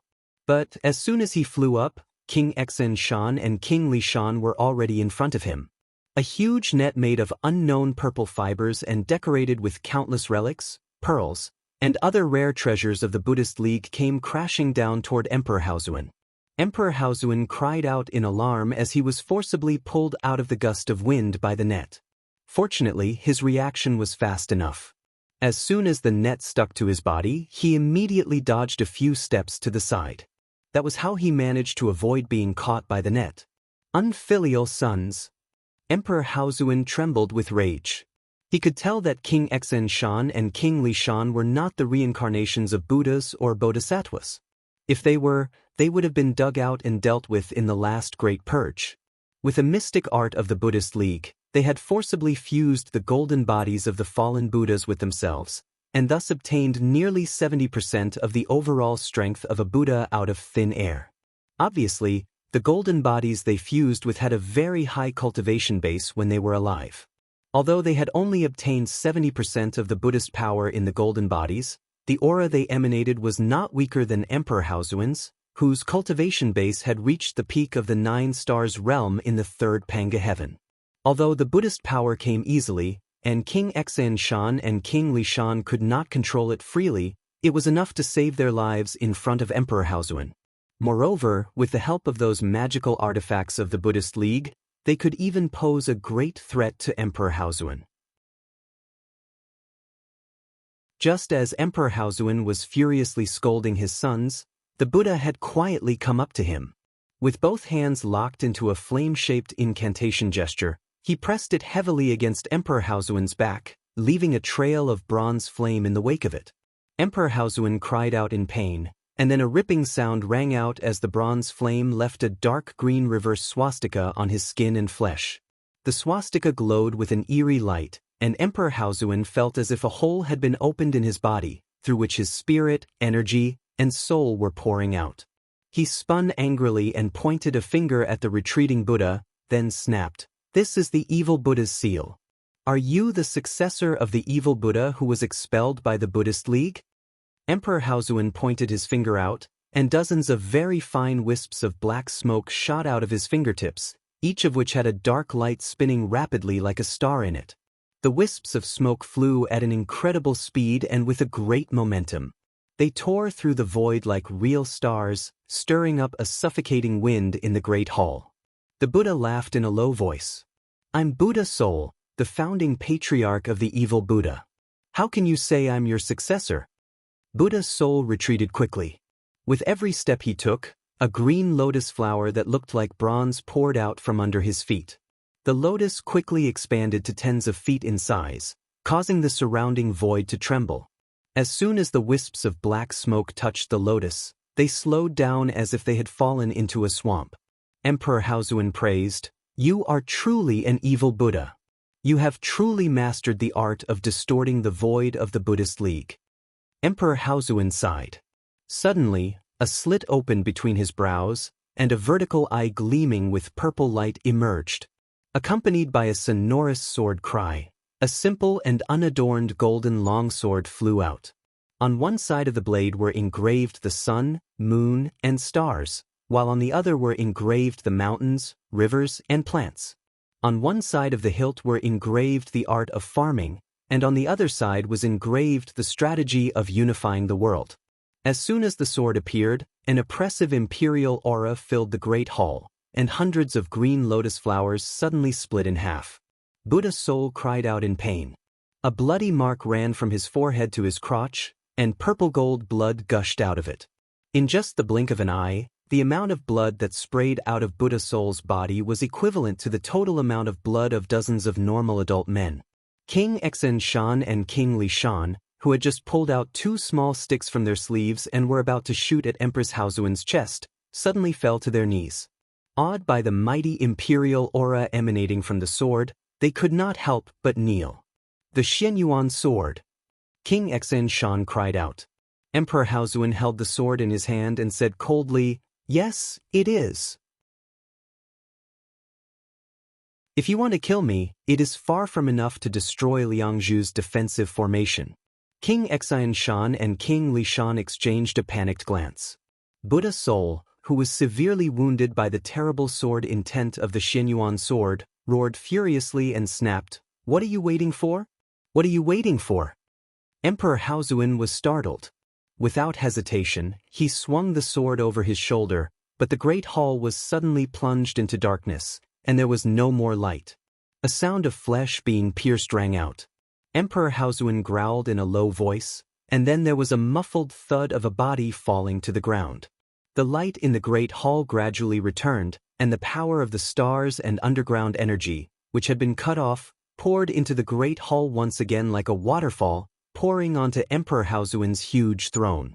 Emperor Haozuan, who had always been sitting on the throne, was now lying on the ground, with a large hole in his chest and all his internal organs crushed by someone. He was so dead that his bones were stiff. An old man with a white beard, standing about 10 feet tall, stood expressionlessly beside Emperor Haozuan's body. He was holding the Xianyuan sword, gently flicking its hilt with his fingers. He said calmly, "Buddha's soul, tell them that I, the old torch dragon, must not miss out on any of the benefits promised to me. I, the old torch dragon, want to be the #1 treasured flame of Buddhism, the revered King Torch Dragon, Tathagata Buddha, on equal footing with the Lord Buddha, one of the 2 future sect masters of Buddhism." Buddha's soul gave the old man a fearful look, then looked at the Xianyuan sword in his hand, which was perfectly fine. "Don't worry, Senior Torch Dragon," he said in a low voice. "We, the Buddhist League, are the most trustworthy people. Since we have promised you, we will not make any mistakes." After a brief pause, Buddha's soul pointed greedily at the sword and said, "As for this sword," the white-bearded old man, Torch Dragon, was the manifestation of the soul of the huge Mount Torch Dragon beneath the palace. He gently stroked the sword and said with a faint smile, "The sacred emperor has granted me the right to wield the sword in times of danger. Now that the human emperor is dead, this sword naturally belongs to me. In the future, when I become the Buddha League's greatest flame, Lord Torch Dragon, this sword will be my treasure of destiny. Do you have any objections?" Buddha's soul fell silent for a moment, then touched the 3-inch deep sword cut on his body and smiled gently. "Of course I have no objections." He took a deep breath and gave the sword a reluctant look, then said in a deep voice, "Please do it quickly, Your Highness. Where is the imperial edict I prepared? You should use the imperial seals as soon as possible." In a flurry, King Exen Shan pulled out a scroll of the human emperor's imperial edict from under his sleeve. Then he found 3 imperial seals of different sizes from Emperor Haozuen's body and stamped them on the edict one by one. Vaguely, a line of words could be seen on the edict. Therefore, following the will of heaven and the will of the people, I pass the throne to King Yang Shan, Ji Kuei.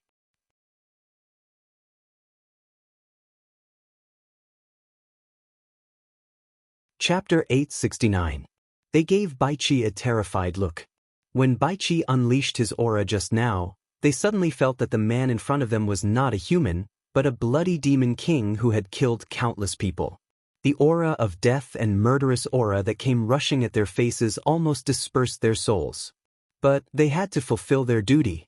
Gritting their teeth, they mustered up their courage and stammered, "By the human emperor's decree, from today on, we are forbidden from entering Yuxiong Plain." Wu Qi shook his head in bewilderment. Since things had come to this, he might as well do it.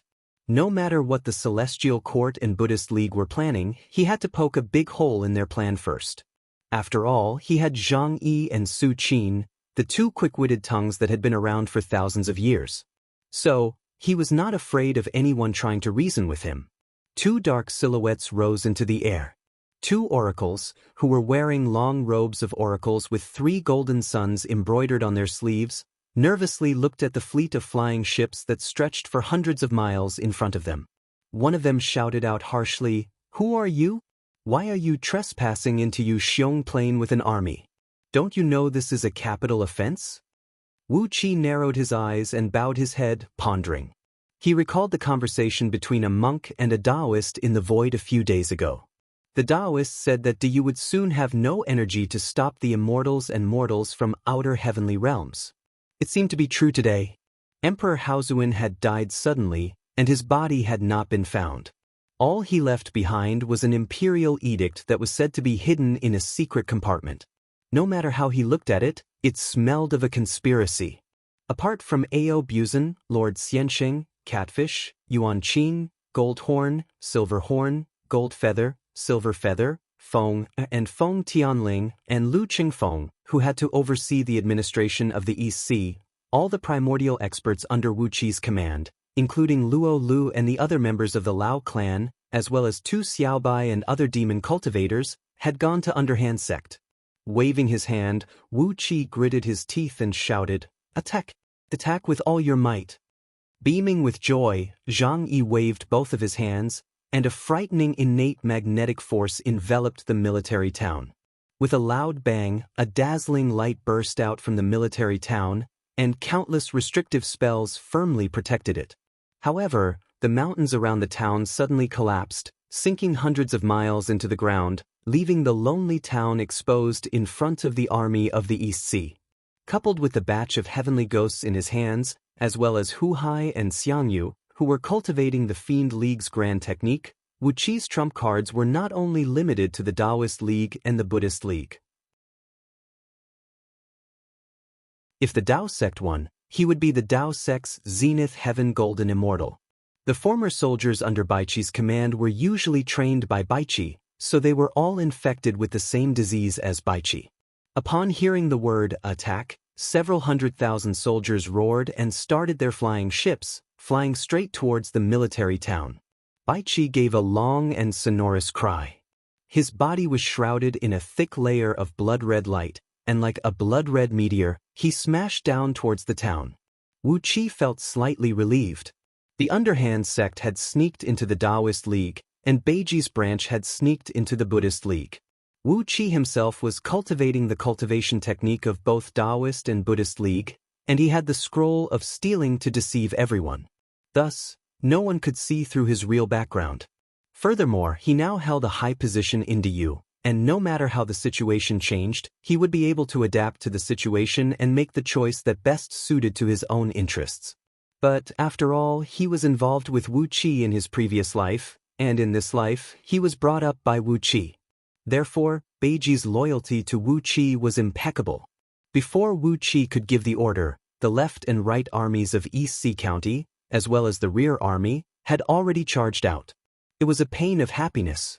Wu Qi finally understood that it was not a good thing to have too many talents under his command. Furthermore, There were still too many people who had not gone out with the army, such as the emperors of the 6 dynasties who stayed behind to guard the East Sea County, and a large number of civil and military officials who had not been deployed. If they had gone out with the army, Wu Qi would not have known how to deal with them. Beiji did not ask any questions. He put his palms together and bowed to Wu Qi, then strode out. Wu Qi had given them a principle: primordial immortals were not allowed to show themselves. If the celestial court or other powers wanted to find out the truth about the underhand sect, the disciples of Gold Immortal Realm would be the ones to do it. For the time being, it was not appropriate for the underhand sect to keep a high profile, so they had to reveal themselves as a medium-sized sect. If Diyu won, he would be the meritorious Prince of Diyu. Upon hearing Wu Qi's question, the 2 messengers quickly bowed and said, "King of East Sea, it was Lord Lao Wang himself who asked us to send a warning to the King of East Sea." At the same time, he also asked the King of East Sea to lead the army back to Liangzhu as soon as possible. His Majesty has died a sudden death, and his body is nowhere to be found. All that was left was the imperial edict to pass the throne to Lord Lao Wang. Now Liangzhu is in a mess. The newly formed Flying Bear army has split up, and all the great clans are in a state of panic. Rumors are spreading in the imperial court. Wu Qi sat alone in the command center. Looking at the generals and civil officials gathered in the cabin of the flying ship, he could not help but feel a little helpless. There were too many heroes under his command, and it was difficult for him to mediate the relationship between them. Just now, these people had been arguing for 2 whole hours because of the choice of the commanding officer and military advisor for the front, back, left, and right armies. Fortunately, the army Wu Qi brought here was more than enough for them, and he had promised each of them that they could lead an army on their own. Only then did they calm down. After being busy for a long time and arranging everything, Wu Qi was no longer in the mood to attack the invaders from outer heavenly realms. At his order, Lu Qingfeng was left to guard the East Sea, while Wu Qi led the soldiers from the 36 towns of the East Sea to break camp and march toward Liangzhu. They had to go back to Liangzhu. The more chaotic it was, the more benefits they could get. If King Yangshan could really ascend to the throne of the human emperor, it would be of great benefit to Wu Qi. But how did Emperor Haozuan die? Who could kill Emperor Haozuan without alerting the imperial guards? In front of them were 2 towering mountains. Between the 2 mountains was a military town whose city wall was less than 1.5 miles in width and 5 miles in height. The top of the city wall of the military town was crowded with people. Some large-scale ordnance, which was powerful enough to threaten airboats, was slowly being pushed out of the city wall. After pondering for a long time, Wu Qi summoned Beiji, the little disciple he had taken in years ago. As for Beiji, he did not deliberately cultivate him over the years. As a result, his cultivation base had just barely reached the realm of Arhat. Compared to the rapid progress of the others around him, Beiji's power and influence could be said to be extremely weak. After handing the scripture to Beiji, Wu Qi said in a deep voice, "Over the years, I've found you a group of young monks suitable for practicing the mystic arts of the Buddhism League. Bring them to the edge of the East Sea, find a good Taoist temple, and build a monastery to practice in seclusion. Just focus on practicing the mystic arts in the scripture, and I'll send someone to bring you whatever you need. Don't do anything unless I tell you to. When I need you, I hope you have at least a group of people you can use." A line of large, blood-red characters was written on the thin black stone. Weighing the heavy stone in his hand, Wu Qi narrowed his eyes and asked the messenger in front of him, "Did Lord Lao Wang personally order you to deliver the message?" The clothes of the 2 messengers were torn, and their bodies were covered with wounds, and they were bleeding profusely. They had just been given life-saving pills concocted by the East Sea, and the oracles of the East Sea personally trained by Princess Zhang to heal their wounds. Only then did they have the strength to stand. Under the leadership of Supremacy 3 Flame, Patriarch Jiang Yun, Immortal Qing Xen, and Ao Guang, the Dragon King of the East Sea, all the disciples of Underhand sect must find a blessed land at the edge of the East Sea and build their sect openly.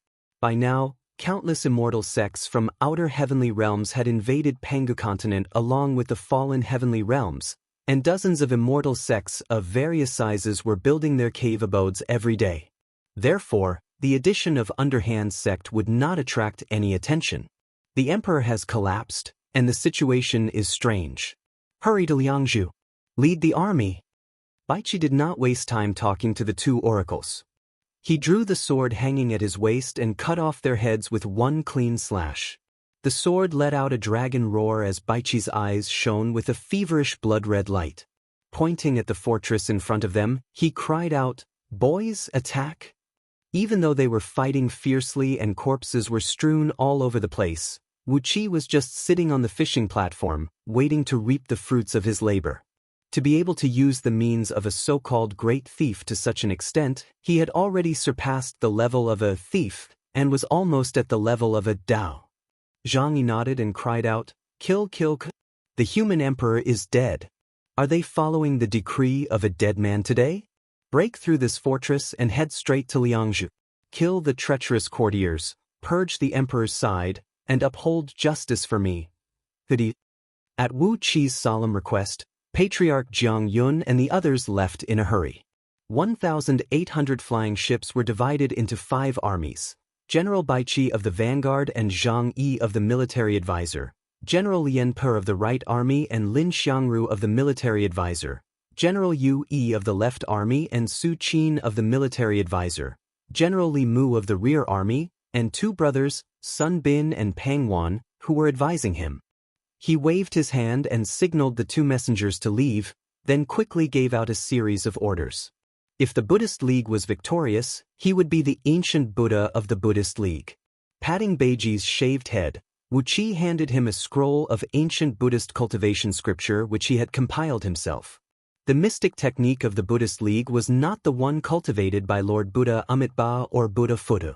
If Beiji dared to cultivate it, he would be sensed by someone from the Buddhist League in less than 3 months, and at that time, endless troubles would come knocking on his door. The scripture which Wu Qi gave Beiji was obtained by Yuan Ling from an ancient Buddha in exchange for a spirit pill.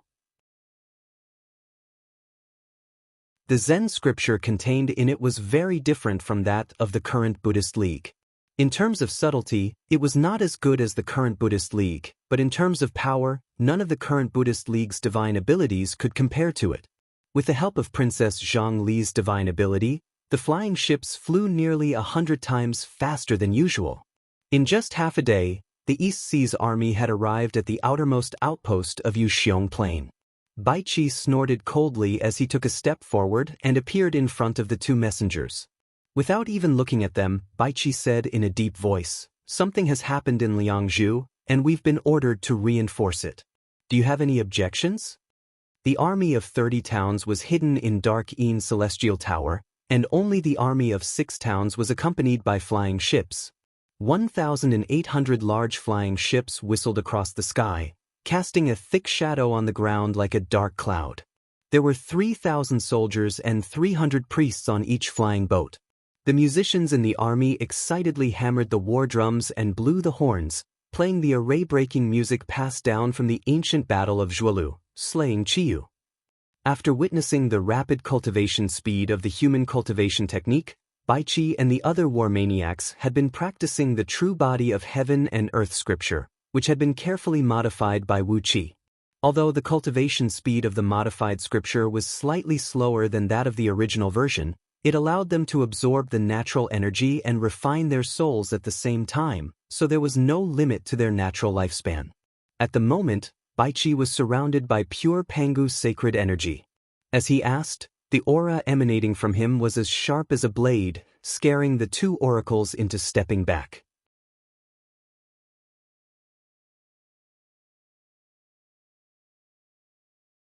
Chapter 870.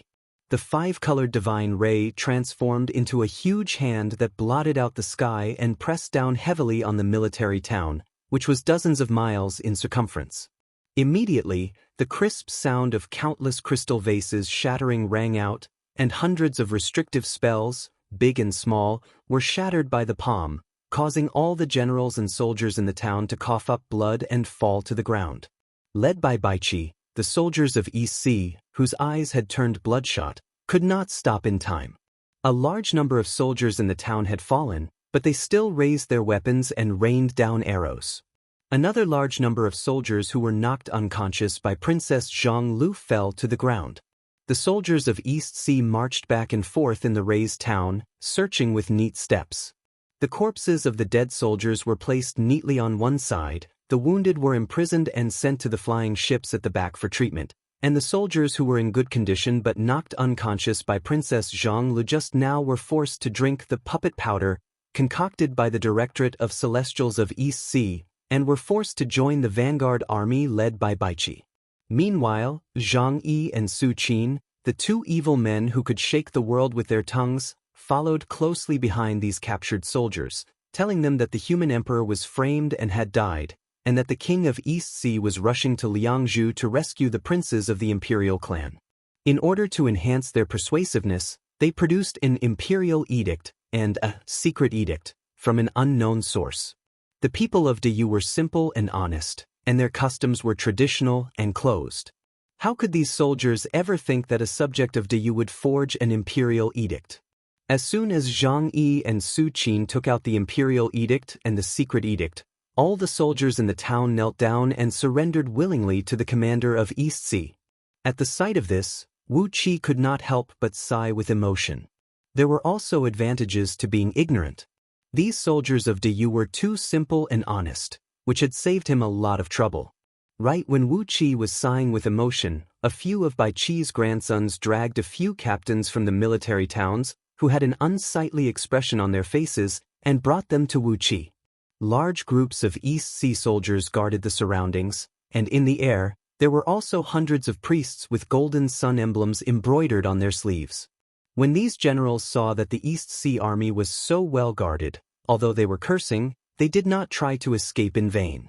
The few grandsons of Baiqi pushed the few captains who held the highest position in this military town to the ground, forcing them to kneel before Wu Qi.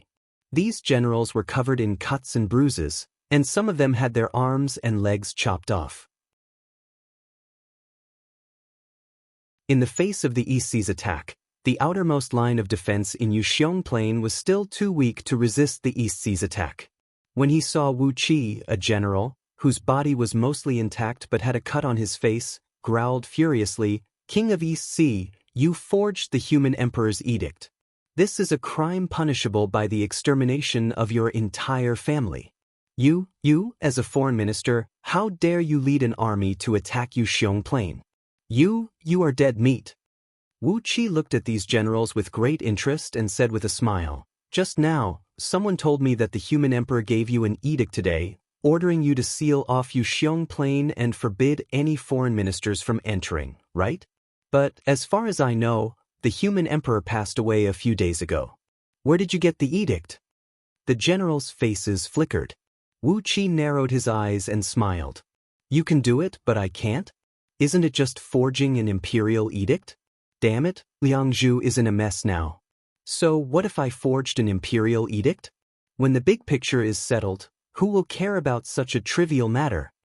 Before the generals could say anything, Wu Qi's body swayed slightly, and a few blood-draining celestial fiends flew out and plunged into their bodies, devouring their blood essence and souls in a flash. The generals swayed a little, then slowly rose to their feet. Their bodies had been occupied by the blood-draining celestial fiends, and now they had completely become Wu Qi's clones. One of the generals strode out and snapped, "The secret edict in His Majesty's hand, King of East Sea, is real. The King of East Sea has ordered us to suppress the rebels, and we are willing to follow his lead."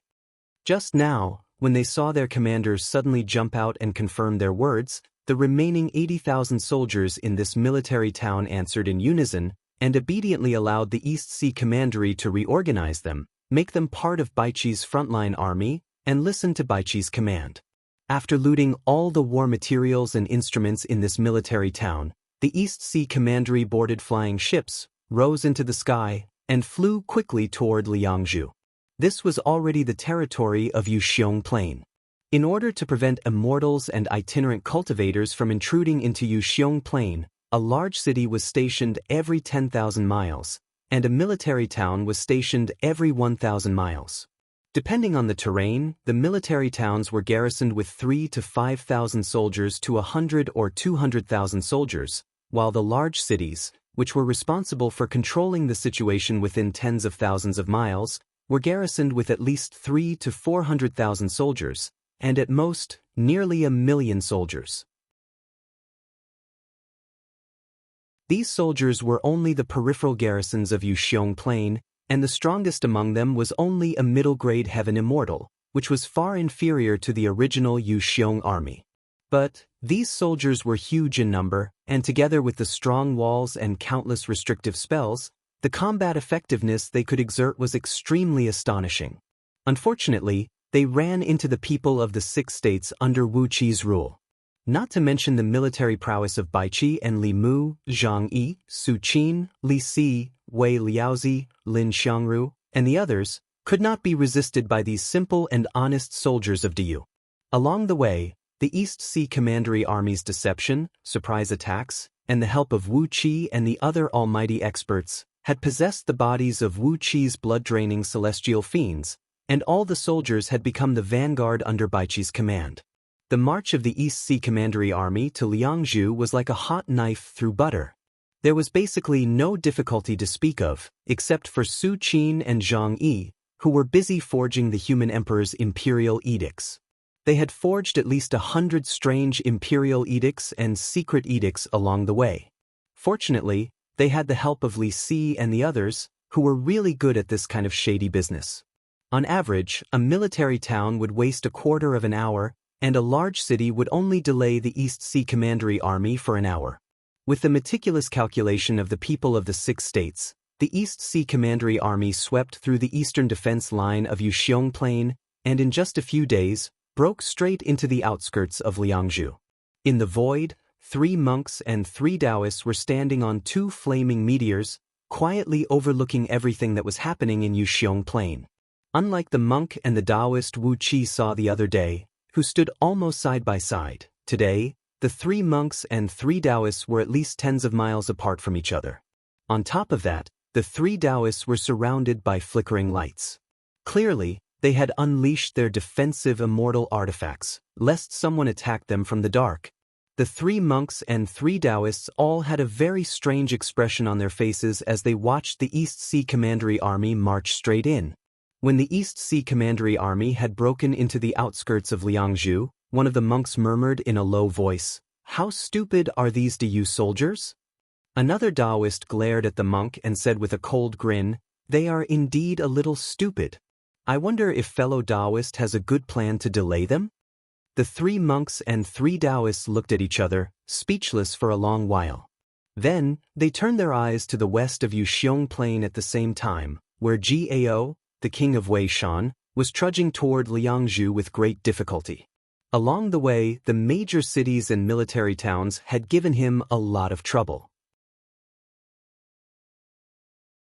No matter how hard he racked his brains, the distance he had covered in a day and a night was not as good as the distance that Wu Qi had covered in an hour.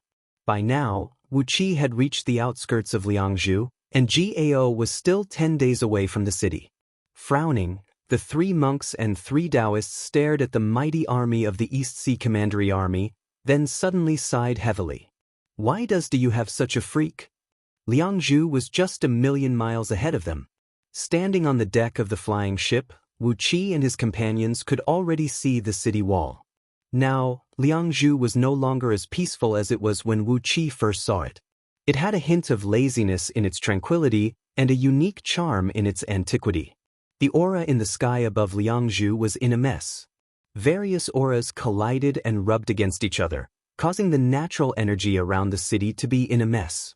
The walls of Liangzhu, which used to be more decorative than practical, were now hung with banners, but they were all crooked and out of shape. Wu Qi's ears twitched slightly, and he could still hear the occasional sound of bugles ringing out from Liangzhu 1,000,000 miles away.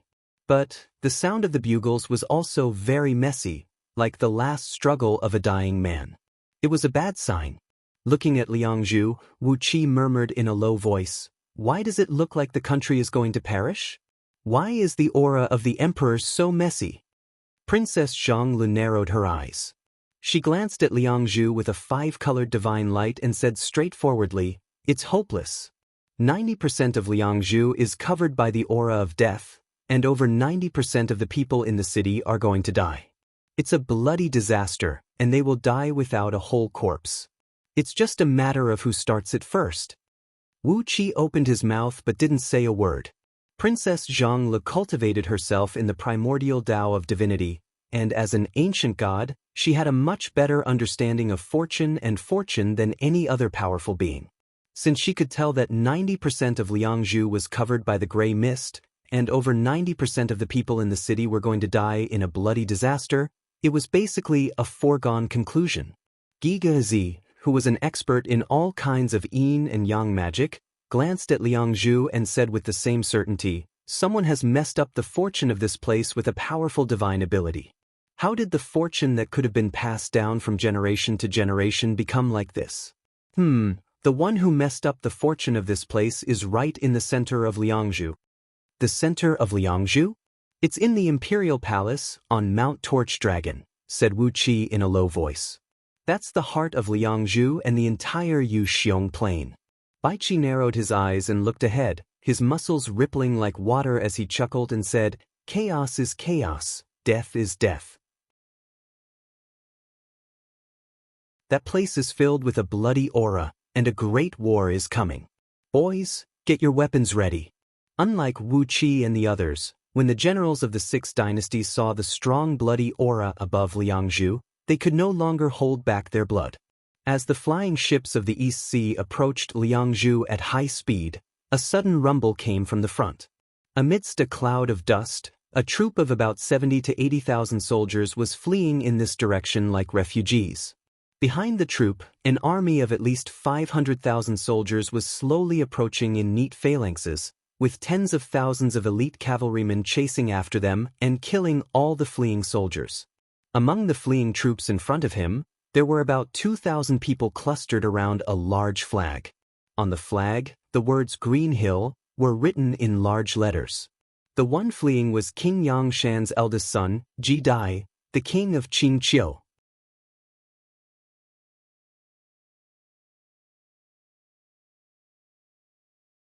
Chapter 871. General Baiqi gave a light cry, and all 360 flying ships in the vanguard halted at Chi-Chi's command. The airships of the middle, left, right, and rear armies also stopped in midair in a battle formation. Standing on the prow of the foremost ship, Baiqi rested his hand on the hilt of his sword and cried out, "Those who are fighting in the front, listen up. The army of East Sea is passing by. Make way now, or you'll be regarded as a provocation to the East Sea, and you'll be killed without mercy." Baiqi shouted loudly, causing the ground within a radius of 1,000 miles to rumble and a large amount of dust to rise into the air. The pursuing army stopped abruptly and quickly retreated into a defensive circle, while the fleeing army quickly approached. Under the banner of Green Hill, Tidai, sweating profusely and covered in blood, cried out, "I'm an old friend of the King of East Sea. Ask the King of East Sea to..." Before he could finish, Ji Dai's eyes rolled up and a few gurgling noises came from his throat. A stream of blood gushed out of his mouth, mixed with large blood clots. Obviously, the blood clots were blocking his throat, and he could not breathe well, his face turning purple and blue. Baiqi tightened his fingers on the hilt of his sword and narrowed his eyes with slight displeasure. Since he knew Wu Qi, that meant he could not kill him. In the past few days, Baiqi and his group of generals were like tigers that had just been let out of the cage. They fought to their heart's content. Even though Su Qin and Zhang Yi's group of civil officials had deceived and destroyed 90% of the resistance from the cities and military formations along the way, Baiqi's group still managed to take over a few military towns. After more than 2,000 years of loneliness on Myriad Immortals planet and several years of grievance on Pangu continent, Baiqi and the others' cultivation base had skyrocketed, and they had a mighty army under their command. It was time for them to fight and kill to their heart's content. Just now, they were about to slaughter both armies, but when they found out that Ji Dai was an old acquaintance of Wu Qi, they were too embarrassed to do it. Rubbing his nose, Baiqi couldn't help but have the mischievous thoughts of a child. Oh, if I choke you up with a mouthful of blood, then I can do whatever I want with these tens of thousands of soldiers. Wouldn't that be great? Tilting his head, Baichi stared at Ji Dai, whose throat was blocked by blood. For a long while, he didn't say a word.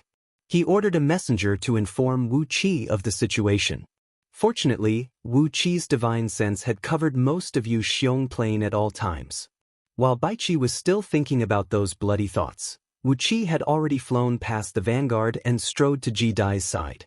Grabbing Ji Dai's body, Wu Qi snapped at the few generals around him, "Are you all dead? Why don't you hurry up and save His Highness?" As he reprimanded the generals, Wu Qi slapped Ji Dai's back with his palm. A stream of Pangu's sacred energy blasted into Ji Dai's body, shattering the few clots in his throat. He opened his mouth and vomited violently. The blood he spat out was purple-black and stinking, and when it fell to the ground, it sizzled and corroded a hole the size of a human head. Clearly, Ji Dai was not only injured internally, but also poisoned. Taking out a life-saving pill concocted by the East Sea, Wu Qi stuffed it into Ji Dai's mouth, then quickly swept his finger across Ji Dai's back. An inch-deep mark was left on each of the 3 vital acupoints on Ji Dai's back. Judging from the pattern, it should be the lotus head of the Buddhist Vajra scepter. The aura in Ji Dai's body was a mess, and there was a sticky yin force lurking in his internal organs, almost killing all the vitality in them. He gently pressed his finger against the back of Ji Dai's head, causing him to howl in pain. Then, Wu Qi flicked his finger, and 3 tiny ghost heads emerged from the black smoke. They sucked at the back of Ji Dai's head, and then a chanting of Buddhist scriptures rang out. Wisps of Buddhist light poured out of the back of Ji Dai's head along with a warm mist that flowed like water. Tiny lotus flowers the size of soybeans could be seen spinning in the mist, each with the shadow of a golden bodhisattva sitting cross-legged on top of it. The ghost heads at Wu Qi's fingertips devoured all the Buddhist light, and only then did Ji Dai's face regain some color. He staggered to his feet, grabbed Wu Qi's arm, and snapped, "Go to Liangzhu now. It's urgent. Someone is trying to harm my father." Shaking the bowl-sized ball of Buddhist light on his fingertip, Wu Qi frowned and said, "There's no hurry. Are there Buddhists in Liangzhu?" A hint of resentment flashed across Ji Dai's face. He looked back at the army behind him and sneered, "I don't know if they are from the Buddhist League, but some of them used a Buddhist artifact, the Vajra exorcism pestle. I was hit in the head with a divine startling bell. Countless bald donkeys have been chanting curses in my head along the way, nearly driving my soul into samsara." As Ji Dai sneered, the defeated soldiers he led had arrived and gathered under his banner. They had exhausted all their strength, and as soon as they got close, they fell to the ground on their buttocks and could not move. But, as they all practiced the cultivation technique of the human race, even the wounded soldiers could only lie on the ground for a while to heal themselves with Pangu's sacred energy. Before long, they rose to their feet in high spirits. The human warriors had a great strategic advantage on Pangu continent, especially in Yuxiong Plain. Unless their heads were cut off, no serious injury could really hurt them. Even if they had broken arms, legs, or internal organs, they could quickly recover as long as they lay still for a period of time. The same was true for the army chasing after Ji Dai. It took them less than a quarter of an hour to reorganize their forces. When all the soldiers had recovered, 3 captains in purple armors rode slowly forward on a dragon, a roc, and a golden-eyed horned tiger. The captain in the middle, riding on a yellow dragon, raised his spear and pointed it coldly at Wu Qi. "King of East Sea, please hand over King Qingqiu. I'm Swearen Di, the military minister of the Right Flying Bear Army, and I've been ordered by Crown Prince to capture King Qingqiu." Wu Qi helped Ji Dai up, his fingers clasped on his back as he kept injecting Pangu's sacred energy into his body. "Crown Prince? I've never heard of Diyu having a crown prince. Who is this crown prince, General Swearen? What right does he have to order the capture of King Diyu?" Swearen Di frowned and said nothing. "His Majesty passed away 7 days ago. The soul medallion he left in the secret palace disintegrated, but no one saw his body," said Ji Dai with a sneer. Only an eunuch took out the secret edict His Majesty left behind when he was alive, passing the throne to my father. He took a deep breath and spat out a mouthful of blood that still smelled strong, then said coldly, His Majesty's oldest prince is King Exanshan, Jiu. He refused to acknowledge His Majesty's secret edict, and instead proclaimed himself Crown Prince Diyu with the support of a group of bootlickers, preparing to ascend the throne by force. But my father and the other kings did not agree to it, so he privately mobilized his troops to capture me alive and force my father to do so. Wu Qi knitted his brows into a tight frown. What the hell was going on? Is that King Exanshan a fool? Proclaiming himself crown prince and trying to ascend the throne by force? Aren't you intentionally ruining Great Yu by forcing yourself to ascend the throne without settling all these kings of the imperial clan? Especially when you forcibly mobilized your troops to attack the kings. It would be fine if you could capture or kill King Qingqiu alive, but why did you send Ji Dai here? Are you playing house? Ridiculous! Wu Qi commented on King Exanshan's actions. After a moment of silence, Wu Qi asked, What has the special envoy of the Celestial Court, Liu Bang, done these days? Ji Dai's expression turned very strange. King Liu Bang, he said in a low voice, on behalf of the Celestial Court he strongly urged Zhang Yu to act according to His Majesty's secret edict and let my father inherit the throne. While Wu Qi and Ji Dai were talking animatedly, Swearendi was already roaring impatiently on the other side. When he saw that the East Sea army was formidable, Swearendi had quickly shrunk his army into a defensive circle formation. But now, when he saw that the East Sea army was not moving, and Wu Qi and Ji Dai were just talking in low voices, he spread out his troops again, forming 9 cone-shaped formations that were easy to charge at the East Sea army. Grinning coldly, Wu Qi snapped, Swearendi, I'm a king of Diyu conferred by His Majesty. How dare you attack me with your troops? Swearendi pondered for a moment, then said with a sneer, Even if you're a king conferred by His Majesty, trespassing on Yuxiong Plain is a capital offense, especially when you led an army into the border of Liangzhu without permission. Put down your weapons and surrender now, and perhaps I can spare you some of your crimes. Wu Qi was about to explain it to Swearendi. After all, they were already at the edge of Liangzhu, and there might be some important ministers of Liangzhu paying attention to the situation here. If he did something to Swearendi indiscriminately, it would be hard to explain when he arrived in Liangzhu. But, before Wu Qi could think of an excuse, Swearendi suddenly let out a miserable shriek. Before Wu Qi could see what was going on, 3 green Vajra scepters, each as thick as an adult man's arm, smashed into Swearendi's chest and came out of his back. The 3 scepters came from a place less than 10 feet in front of Swearendi, but Wu Qi did not sense the slightest movement of energy there. As the 3 scepters pierced through Swearendi's body, blood sprayed out in all directions. Swearendi screamed and retreated hastily. The king of East Sea and King Qingqiu have colluded with the Buddhist League and murdered the ministers of Diyu. Their crimes are unforgivable. Kill them all. As Swearendi roared, the hundreds of thousands of soldiers behind him surged madly towards the East Sea army. The leading generals took out spirit talismans made of bones from their storage treasures, and were about to activate them to add all kinds of defensive spells to the soldiers behind them. Wu Qi's face darkened. They had made Wu Qi the scapegoat, leaving him no place to run. Wu Qi could not help but grin hideously. Since you want to make me the scapegoat, I'll let you be unreasonable. Things have become a mess, and I can only tear a hole in it with violence. Hee, I'll kill you until your blood flows like a river and your corpses pile up into a mountain. Let's see how many benefits I can get from Liangzhu. Before the generals behind Swearendi could activate their spirit talismans, Wu Qi clasped his hands together and made a strange incantation gesture.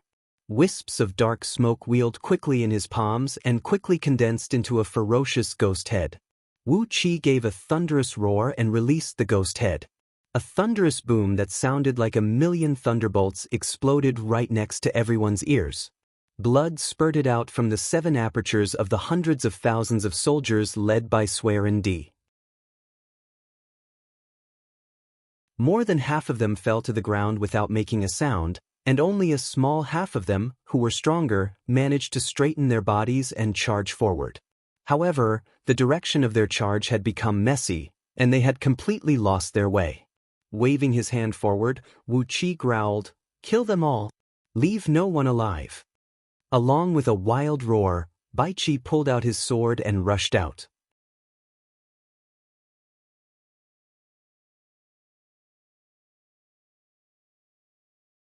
Chapter 872. With their eyes bloodshot, Bai Qi and the other generals were still a little slower, while Ao Buzan and Catfish Flood Dragon were faster. They had been cooped up in the flying ship for a long time without a chance to strike, and now that Wu Qi had given the order to kill all the enemies, they immediately rushed out with bright eyes. As soon as they rushed out, Gold Horn, Silver Horn, Gold Feather, and Silver Feather all jumped out. Except for Lord Xianxing, who was old and steady, and Little Kaer and Feng Tianling, who did not like fighting, all the demons under Wu Qi's command rushed out. "Eat my spear, my grandsons. Stab them." Ao Buzan laughed maniacally complacently. In his hand, the soul-splitting spear had turned into a wild poisonous dragon that wreaked havoc. Countless shadows of the spear swept across the void, and those who were targeted by it would have their bodies riddled with at least 100 holes. Ao Buzan deliberately suppressed the power of the soul-splitting spear and used it as an ordinary spear. Otherwise, with the overall strength of these ordinary soldiers, they would have been turned into ashes by the spear. Catfish Flood Dragon, however, was too lazy to shout. She threw away the hammer, then used her tiny arms to grab those soldiers, throwing them into her mouth as if they were snacks. She did not even bother to chew, and just swallowed all the soldiers into her stomach. The Yu soldiers had achieved some success in cultivating the cultivation technique of the human race, so they were full of blood essence and had strong muscles. For Catfish Flood Dragon, they were the best food. The ferocious nature of the Gold Horn brothers and the Gold Feather sisters had also broken out. Their lower bodies were still in the appearance of young boys and girls, but their upper bodies had turned into the upper bodies of dragon pythons of fire and ice. They opened their mouths wide and began to bite and swallow the enemies around them. The poor soldiers had their souls almost dispersed by Wu Qi's soul-scaring spell, so they did not have the strength to fight back. Every time Jin Jiao and the others opened their mouths, they would swallow dozens or even hundreds of soldiers.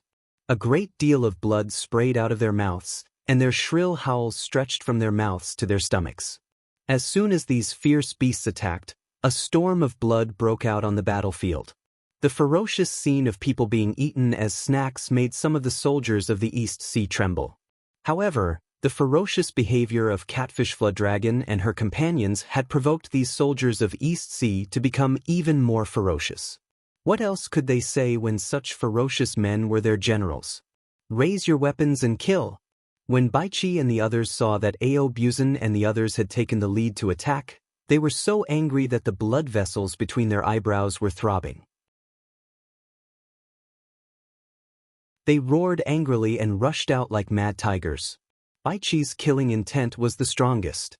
He charged straight at Swearin Di and said, "Wu, do you dare to fight me fair and square?" Wielding his sword, Bai Qi created a miles-long stream of sword energy that enveloped Swearin Di and his two generals. A dark shadow flashed across the void, and an iron staff, tens of miles long and 1,000 feet thick, fell whistling down from the sky and smashed heavily on the ground. The staff had killed nearly 10,000 soldiers with just one strike. Then, the huge thing rolled rapidly along the ground, heading straight toward Swearin Di and his companions. Bai Qi's sword energy hacked on the iron staff and left a deep mark on it, but the strike, which was powerful enough to kill Swearin Di and his companions, was dissolved into nothingness. Bai Qi stamped his feet in anger and roared, "How dare you, monkey demon!" Without saying a word, Yuan Qing darted past Bai Qi, swung the iron staff 99 times in a row, and smashed Swearin Di and his companions, as well as the thousands of personal guards around them, into meat pies. While swinging the staff, he murmured, "Fool, when it's time to kill, just kill. Why do you talk so much nonsense?" Bai Qi flew into a rage. He could do nothing to Yuan Qing, so he vented all his anger on the soldiers around him who had fallen to the ground. An intense blood-red light surged out from Bai Chi's body. This was the blood-fiendish aura that he had accumulated over his entire life. Wherever the blood-red light covered, countless soldiers would die. Their blood essence would fly up and fuse with the blood-red light, becoming a part of Bai Chi's strength. The brief slaughter lasted only a quarter of an hour, and then Swearin Di and the hundreds of thousands of soldiers he brought with him were turned into a puddle of blood. Wu Qi made a gesture to the back, and Princess Zhongli began to recite a sacrificial spell. A beam of black light flashed across the void, and the bodies and souls of hundreds of thousands of soldiers were sucked into the void by an invisible force, vanishing without a trace. This was Yuxiong Plain, the outskirts of Liangzhu. Lei Meng, who had been summoned here by Princess Zhongli with a spell, did not dare to manifest his clone here to accept the blood sacrifice. Instead, he secretly tore a rift in the void and swept away all the offerings like a thief. The sound of chewing could be heard coming from the void, followed by Lei Meng's praises of satisfaction. Then, the sounds quickly faded away. Ji Dai stared at Wu Qi as if he were looking at a ghost. "You sacrificed the blood of the ghosts and deities in Liangzhu," he cried. Psst. Wu Qi looked at Ji Dai expressionlessly and said coldly, "Is there anyone in Liangzhu who is in the mood to care about this now?" Ji Dai stared blankly at Wu Qi and said, "But, this.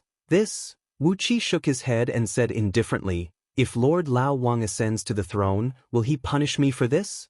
If Lord Lao Wang fails to ascend to the throne and is hunted down with a bounty on his head, what does it matter if I'm sacrificed or not?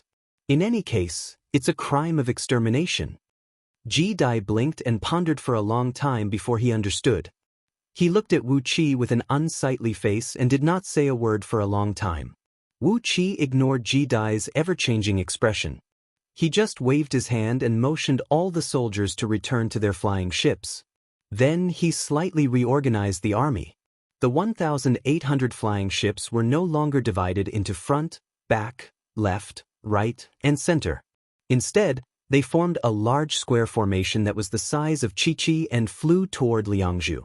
When the East Sea's flying ships were less than 100 miles away from Liangzhu, alarm bells rang out in the city, accompanied by shrill, unpleasant trumpets. Before long, a dozen dark supreme towers appeared in front of the East Sea's army. An old man with a pale face and no beard stood on one of them, pointing at them and shouting, "King of East Sea, withdraw your army and leave Yuxiong Plain." What do you want?" Standing on the prow of the foremost flying ship, Wu Qi stared coldly at the dozen supreme oracles blocking his way without saying a word. Standing next to Wu Qi, Ji Dai snapped, "Who are you? How dare you stand in our way? Do you know who I am?" According to the human emperor's secret decree, King Yangshan was the legal heir to the throne. Therefore, as his eldest son, Ji Dai was undoubtedly the best candidate to be the crown prince. That was why he could righteously rebuke the people who stood in his way. The old man sneered and said proudly, "King Yangshan forged the human emperor's decree, and the crown prince has ordered him to be thrown into prison." Wu Qi narrowed his eyes. King Xenshan had ordered King Yangshan to be thrown into prison? It seemed that King Yangshan had failed in Liangzhu. No wonder Gao and Yuxiong army had not arrived yet. King Yangshan's private army in Liangzhu was not strong enough. Ji Dai also held a military position in the Flying Bear army, but he was also defeated and forced to flee in panic. Without the support of the army, even if King Yangshan had a profound cultivation base, he would have no choice but to surrender in Liangzhu. Seeing that Ji Dai was about to jump up and argue with the old man again, Wu Qi cried out coldly, "General Li Exan." Li Exan, who was standing next to Bai Qi, narrowed his eyes, grabbed his bow and took a step forward.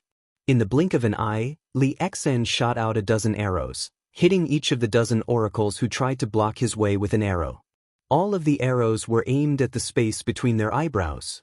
There was not the slightest deviation in the arrow's trajectory. The arrows used by Li Exan were forged by Wu Qi with the dark blue stone, a unique material found in the chaos. As its name suggested, this material could isolate natural energy and was almost immune to all spells. The arrows made of this material were completely black and did not reflect any light, so Wu Qi named them Black Streak. The dozen supreme oracles had no time to react when the arrows were shot. Unlike immortals, although they had strong magic power, most of their power came from the ghost god they worshipped.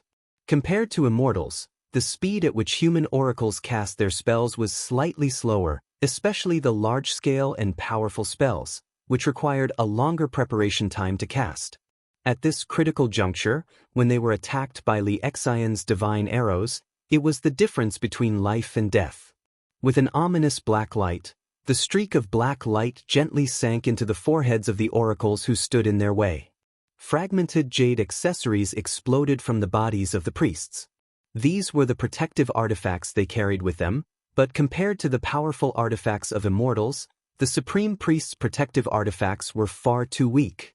The streak of black light pierced through the black smoke, black light, phosphorus fire, and chilly wind that suddenly appeared in front of their foreheads, piercing their skulls and coming out from the back of their heads. Li Xian opened his palm, and the streak of black light flew back into his hand. A dozen stiff bodies fell heavily from the sky. Princess Zhonglu flew up into the air.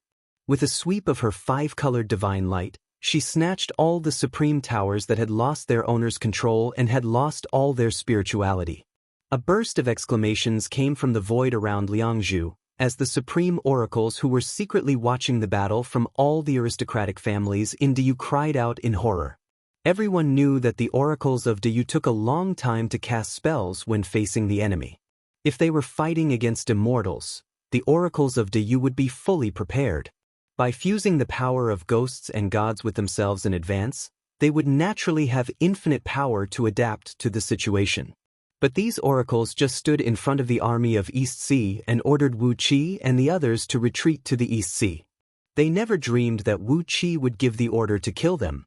When they did not cast spells to protect themselves, supreme oracles were no different from ordinary old men, and their bodies were even more fragile. Who gave Wu Qi the courage to kill more than a dozen supreme oracles?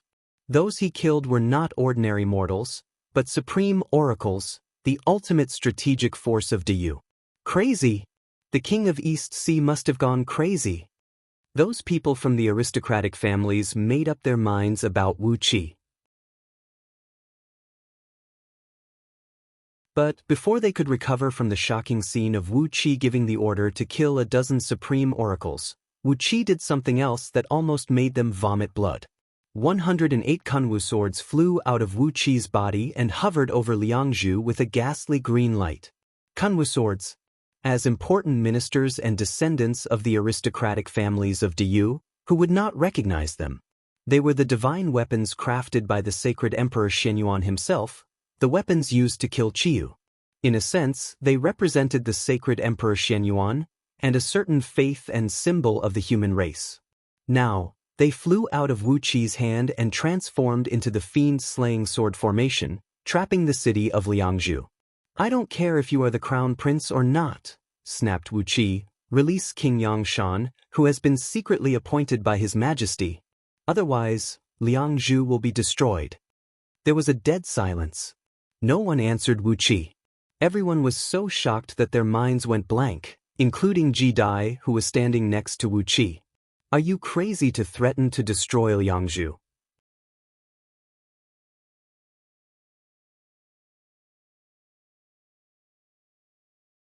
Chapter 873.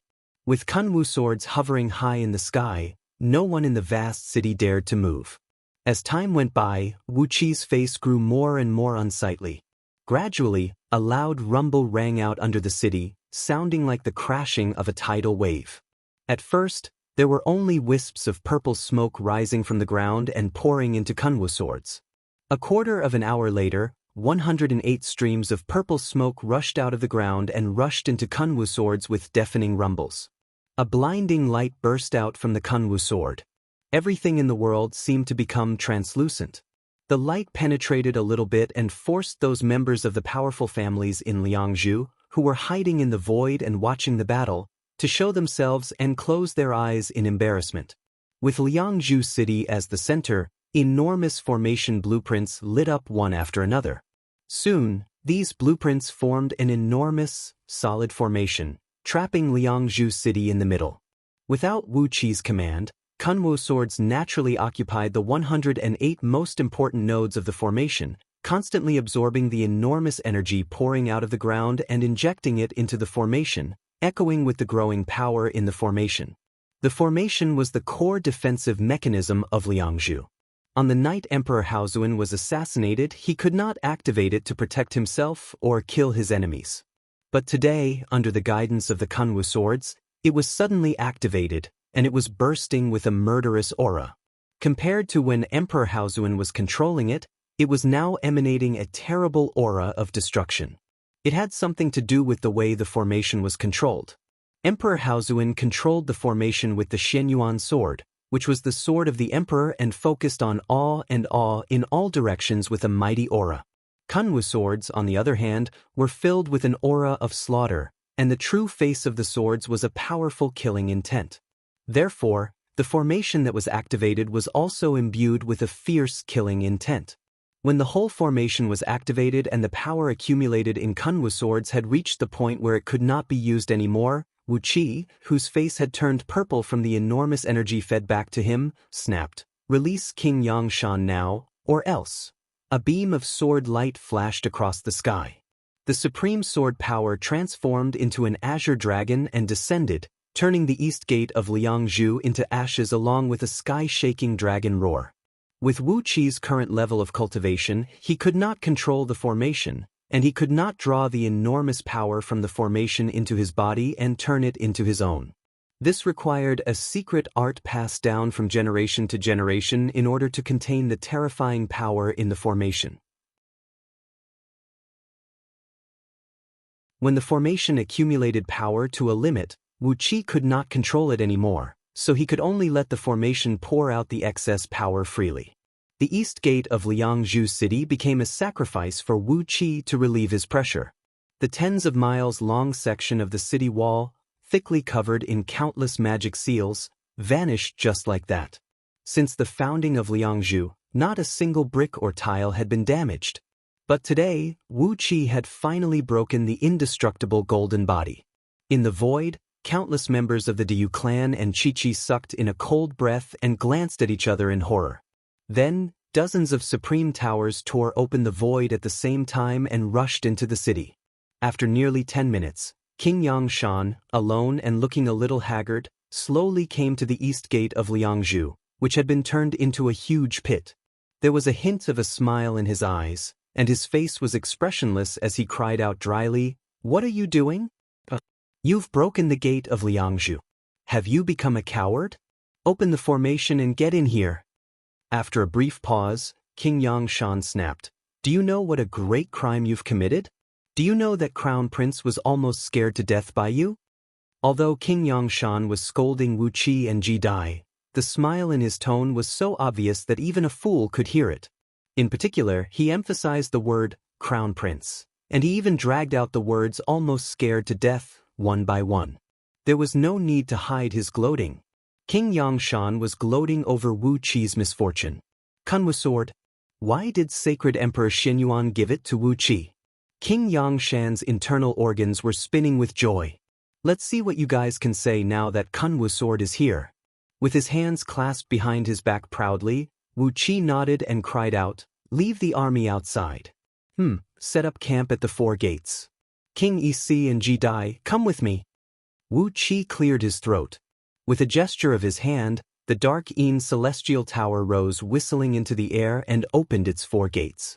Out of the tower came columns of heavily armed and burly soldiers, mounted on all kinds of fierce beasts and large war machines, rushed out of the tower. At the command of Huang Liang and the other generals of the East Sea, nearly 1,000,000 soldiers from each of the 36 towns of the East Sea quickly set up camp outside the 4 gates of Liangzhu. It must be said that Wu Qi had done a good job in the East Sea over the past 2 years.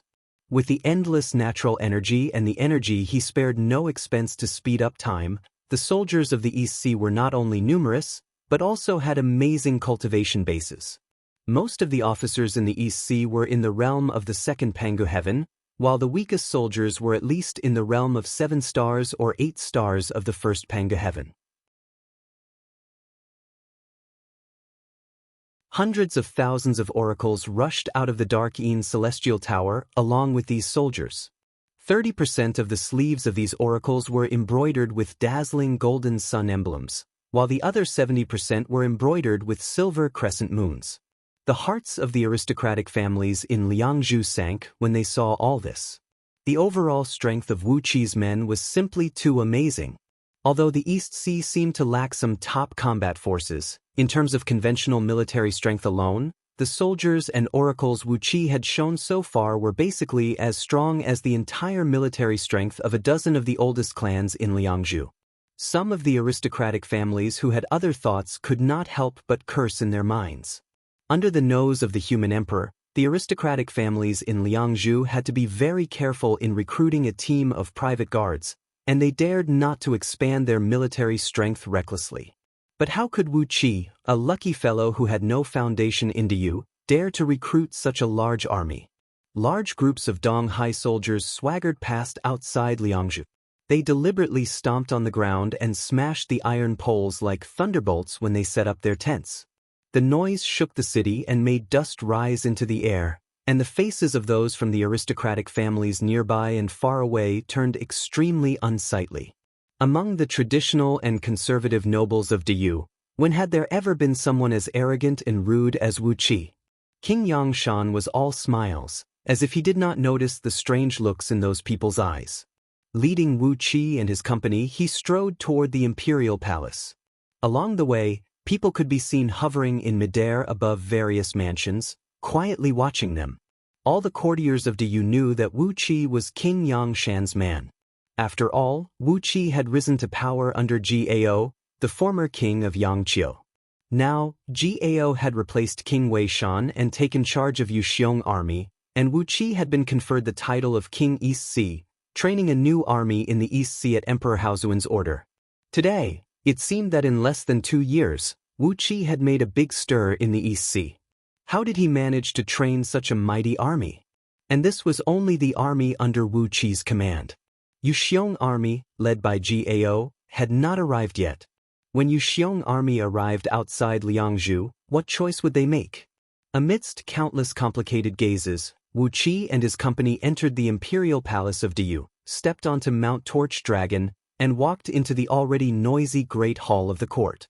King Exin Shan, dressed in a black robe, was standing under Emperor Haozuan's throne, surrounded by a group of imperial kings and civil and military ministers, glaring at them.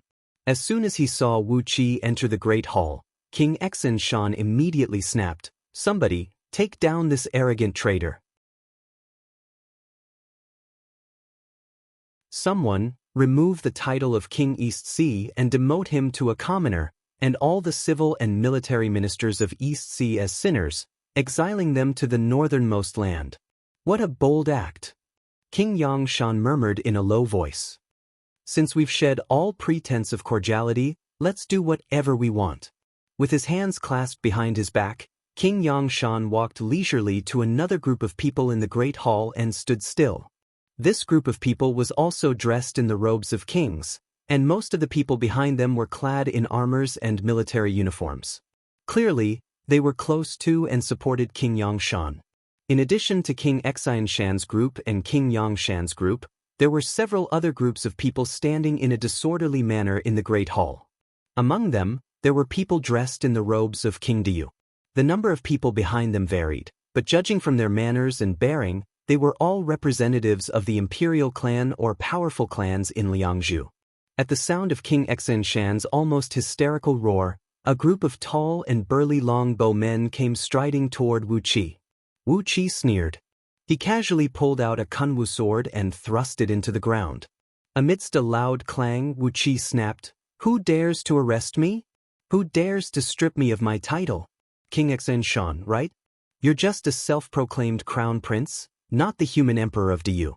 What right do you have to strip me of my title and convict me?" When the longbow men saw the kunwu sword in Wu Qi's hand, they looked as if they had seen a ghost. They hesitated for a moment, then stepped back with heavy steps. King Xianshan flew into a rage. Just as he was about to reprimand Wu Qi, he heard Wu Qi cry out, "Just because of the military power in your hands? With just the Flying Bear army in your hands? If the one with the most military power and the bigger fist can decide who the human emperor belongs to, then why don't Wu Qi bring all the armies of the East Sea to Liangzhu and fight you to the death? Rubbing his fingers, Wu Qi looked at King Exin Shan, whose face was unsightly, and said with a smile, "Or, you and I have a fair duel? If you die, the throne will have nothing to do with you. If I die, the armies of the East Sea will immediately withdraw from Yuxiong Plain and willingly serve you as the human emperor. What do you think?" The great hall was quiet, and no one spoke. Everyone was looking at King Exin Shan with flickering eyes. After a long silence, King Exin Shan stammered, "How dare you? You just attacked and killed outside the city." Once again, Wu Qi interrupted him and snapped, "Cut the crap. In front of all the officials of DU, I'm going to impeach King Exin Shan for being unfilial and disobedient." King Exin Shan almost jumped to his feet. "Nonsense. How am I unfilial and disobedient?" he shouted. Grinning coldly, Wu Qi pointed at King Exin Shan and roared, "Don't you have it? Where is His Majesty's corpse? Who killed His Majesty? As the oldest prince of His Majesty, instead of finding out the murderer and avenging His Majesty, you are obsessed with the throne of the human emperor. What is this if not unfilial and disobedient?" After cursing for a while, Wu Qi suddenly burst into tears and said, "Your Majesty, you have died such a tragic death. Not only did you not even have a corpse left, your princes only cared about fighting for the throne, and all the civil and military officials in the imperial court only cared about supporting the new emperor and fighting for power and profit.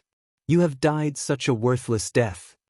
Hearing Wu Qi's cry, the people of the 6 dynasties and the other subjects of East Sea shuddered. But when Wu Qi cried out, all the officials of DU were struck dumb. They looked at each other, and no one could say a word.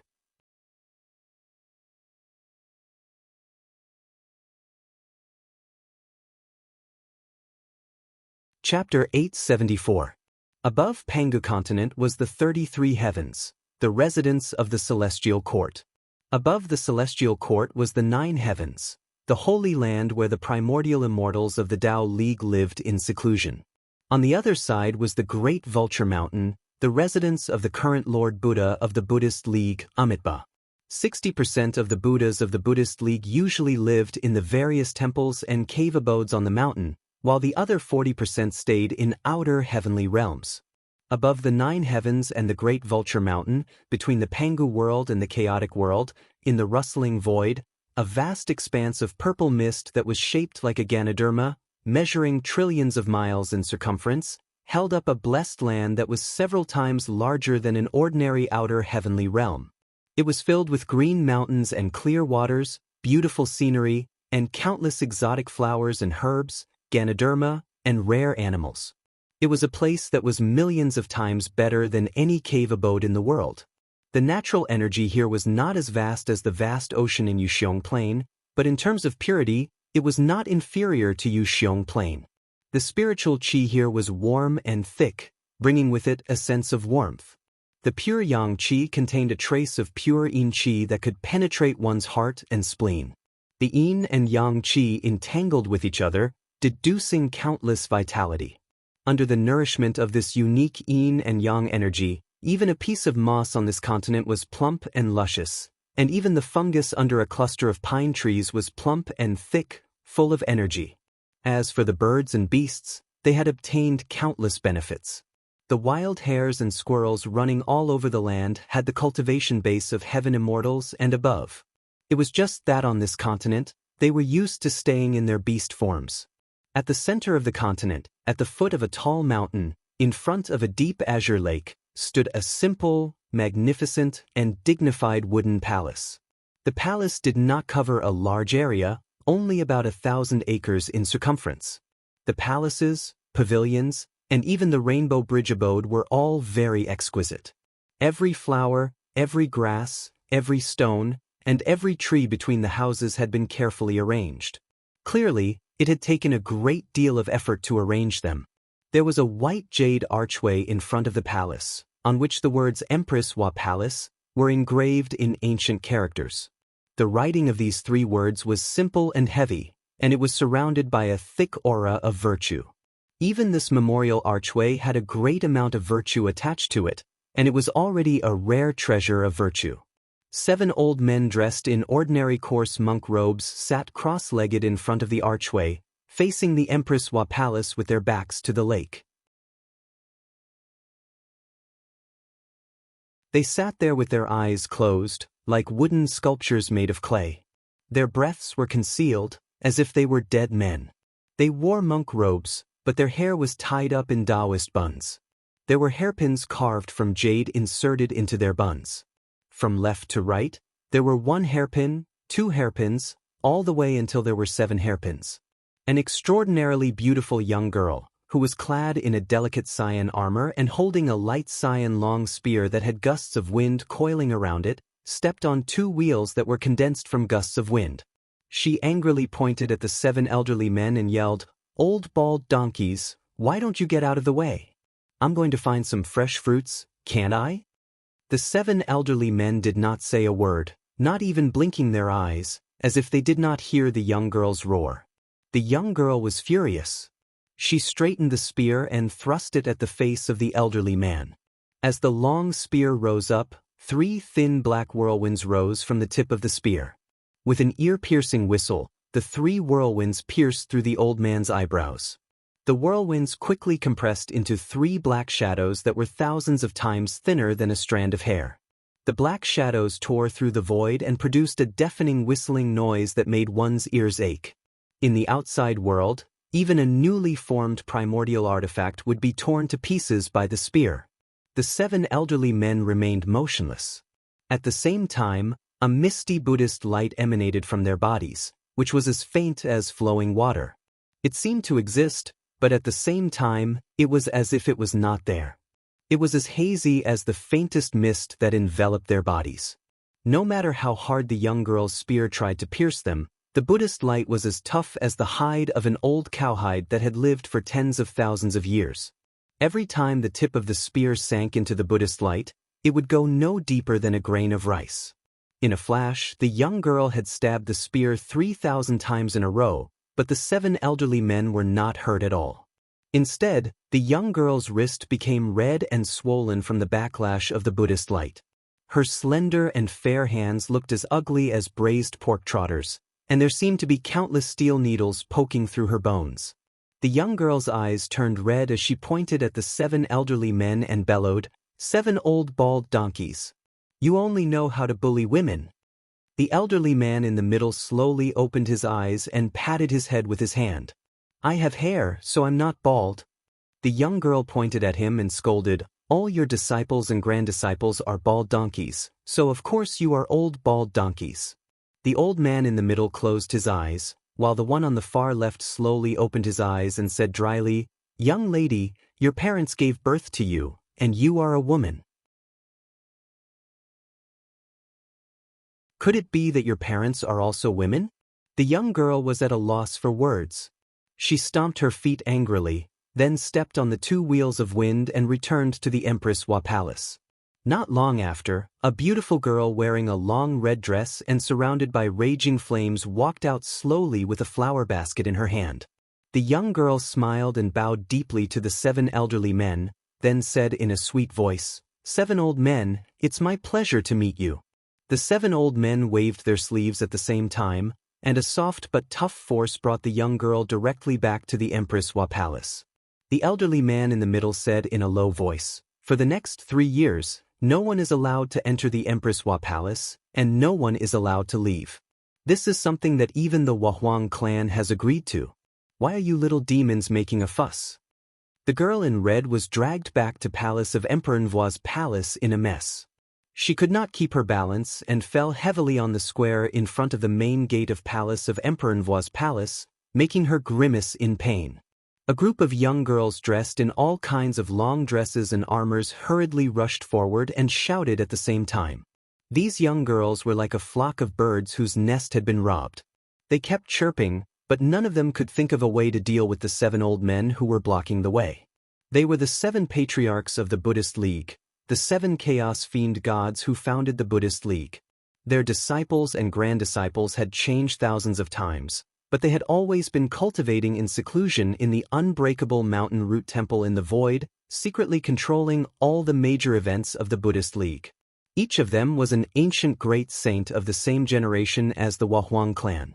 Now that they had joined hands to block the main entrance of the Empress Hua Palace, not even the Wahuang clan could do anything to them.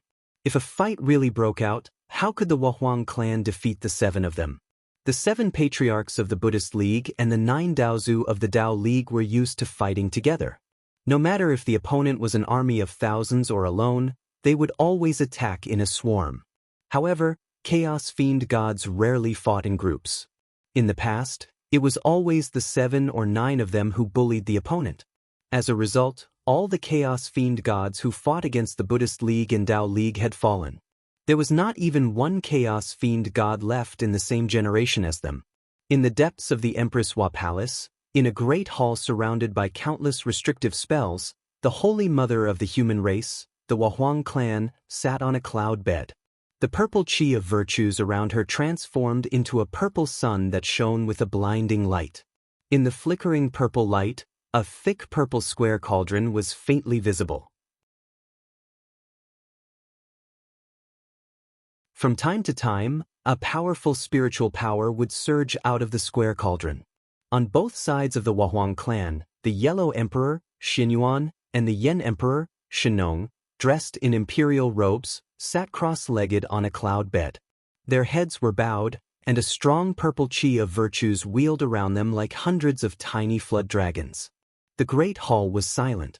After a long time, the square cauldron hovering over the Wahuang clan's head suddenly rumbled, and a beam of bright light swept out, placing a figure in the center of the hall.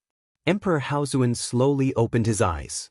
His eyes shone like stars, his skin had turned silvery white, and his whole body seemed to be condensed from the pure power of the stars. Without saying a word, he kowtowed respectfully to the Wahuang clan 9 times, then to the Yellow Emperor, Xinyuan, and the Yen Emperor, Shenong. Shenong, the Yen Emperor, who had a kind and generous appearance and looked like an old man next door, slowly opened his eyes and said in a low voice, "You are a man who has died once. The curse of being killed by your own son has been lifted, but you still have to be careful. If it is not your son, it could be someone else. In short, as the human emperor, you have to be careful in these precarious times." Emperor Haozuan bowed respectfully and answered, "I know." The Yellow Emperor, Xinyuan, snorted coldly and said, "I'll break the void and send you back later. You know what to do." That evil dragon spared his life and forced him to serve Yu for the rest of his life as a punishment. I didn't expect him to betray me again. When we get back, I'll kill him and extract his blood essence. It's enough to create a Tao-breaking expert. You can choose a good candidate and use the blood essence to help him." Emperor Haozuan bowed again, but he smiled bitterly and said, "It's just that the Buddhist League is full of cunning tricks, and I don't know who I can trust now." Wahuang clan waved his hand, and a mirror of light appeared in the void, showing them everything that was happening in Liangzhu. They happened to see Wu Qi wiping out Swearendi's army without any scruples, bringing his army to Liangzhu in an arrogant and domineering manner, and even razing the city's east gate to nothingness with a sword strike. Seeing Wu Qi's behavior, Wahuang clan, Xinyuan, and Shenong looked at each other, speechless. After a long time, Wahuang clan said in a low voice, "This boy's behavior is not what a native of Diyu should do. But his origin. Now that Buddha and Daozu have joined hands to disturb the heaven secret, it's difficult to see his origin," said Xinyuan in a deep voice. "But I know his origin. He is a peasant who inadvertently comprehended the technique of absorbing Pangu's sacred energy to temper his fleshly body. The true body of heaven and earth scripture he cultivates now was taught to him by blind old man and the others after they carefully examined his temperament."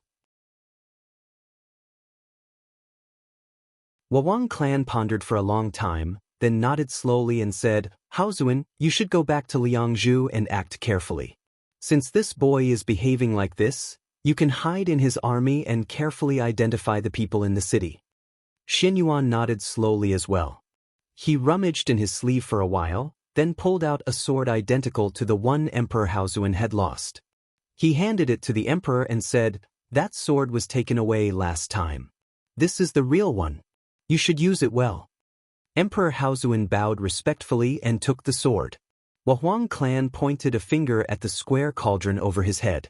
A beam of light shot out, rolled up Emperor Haozuan, and quickly disappeared into the void. With a smile on his face, Huang clan glanced in the direction of the main gate of Empress Hua Palace and shook his head gently. The two sacred emperors shook their heads as well, then lowered their eyelids and fell silent. You're tuning in to the Passion Pages YouTube channel. We're so grateful for your support, and don't forget to subscribe to join us on this incredible journey through captivating stories. Your generosity through donations truly makes a world of difference, as it's the primary source of revenue that allows me to expand and enhance this channel for you. Thank you from the bottom of my heart for being a part of this adventure.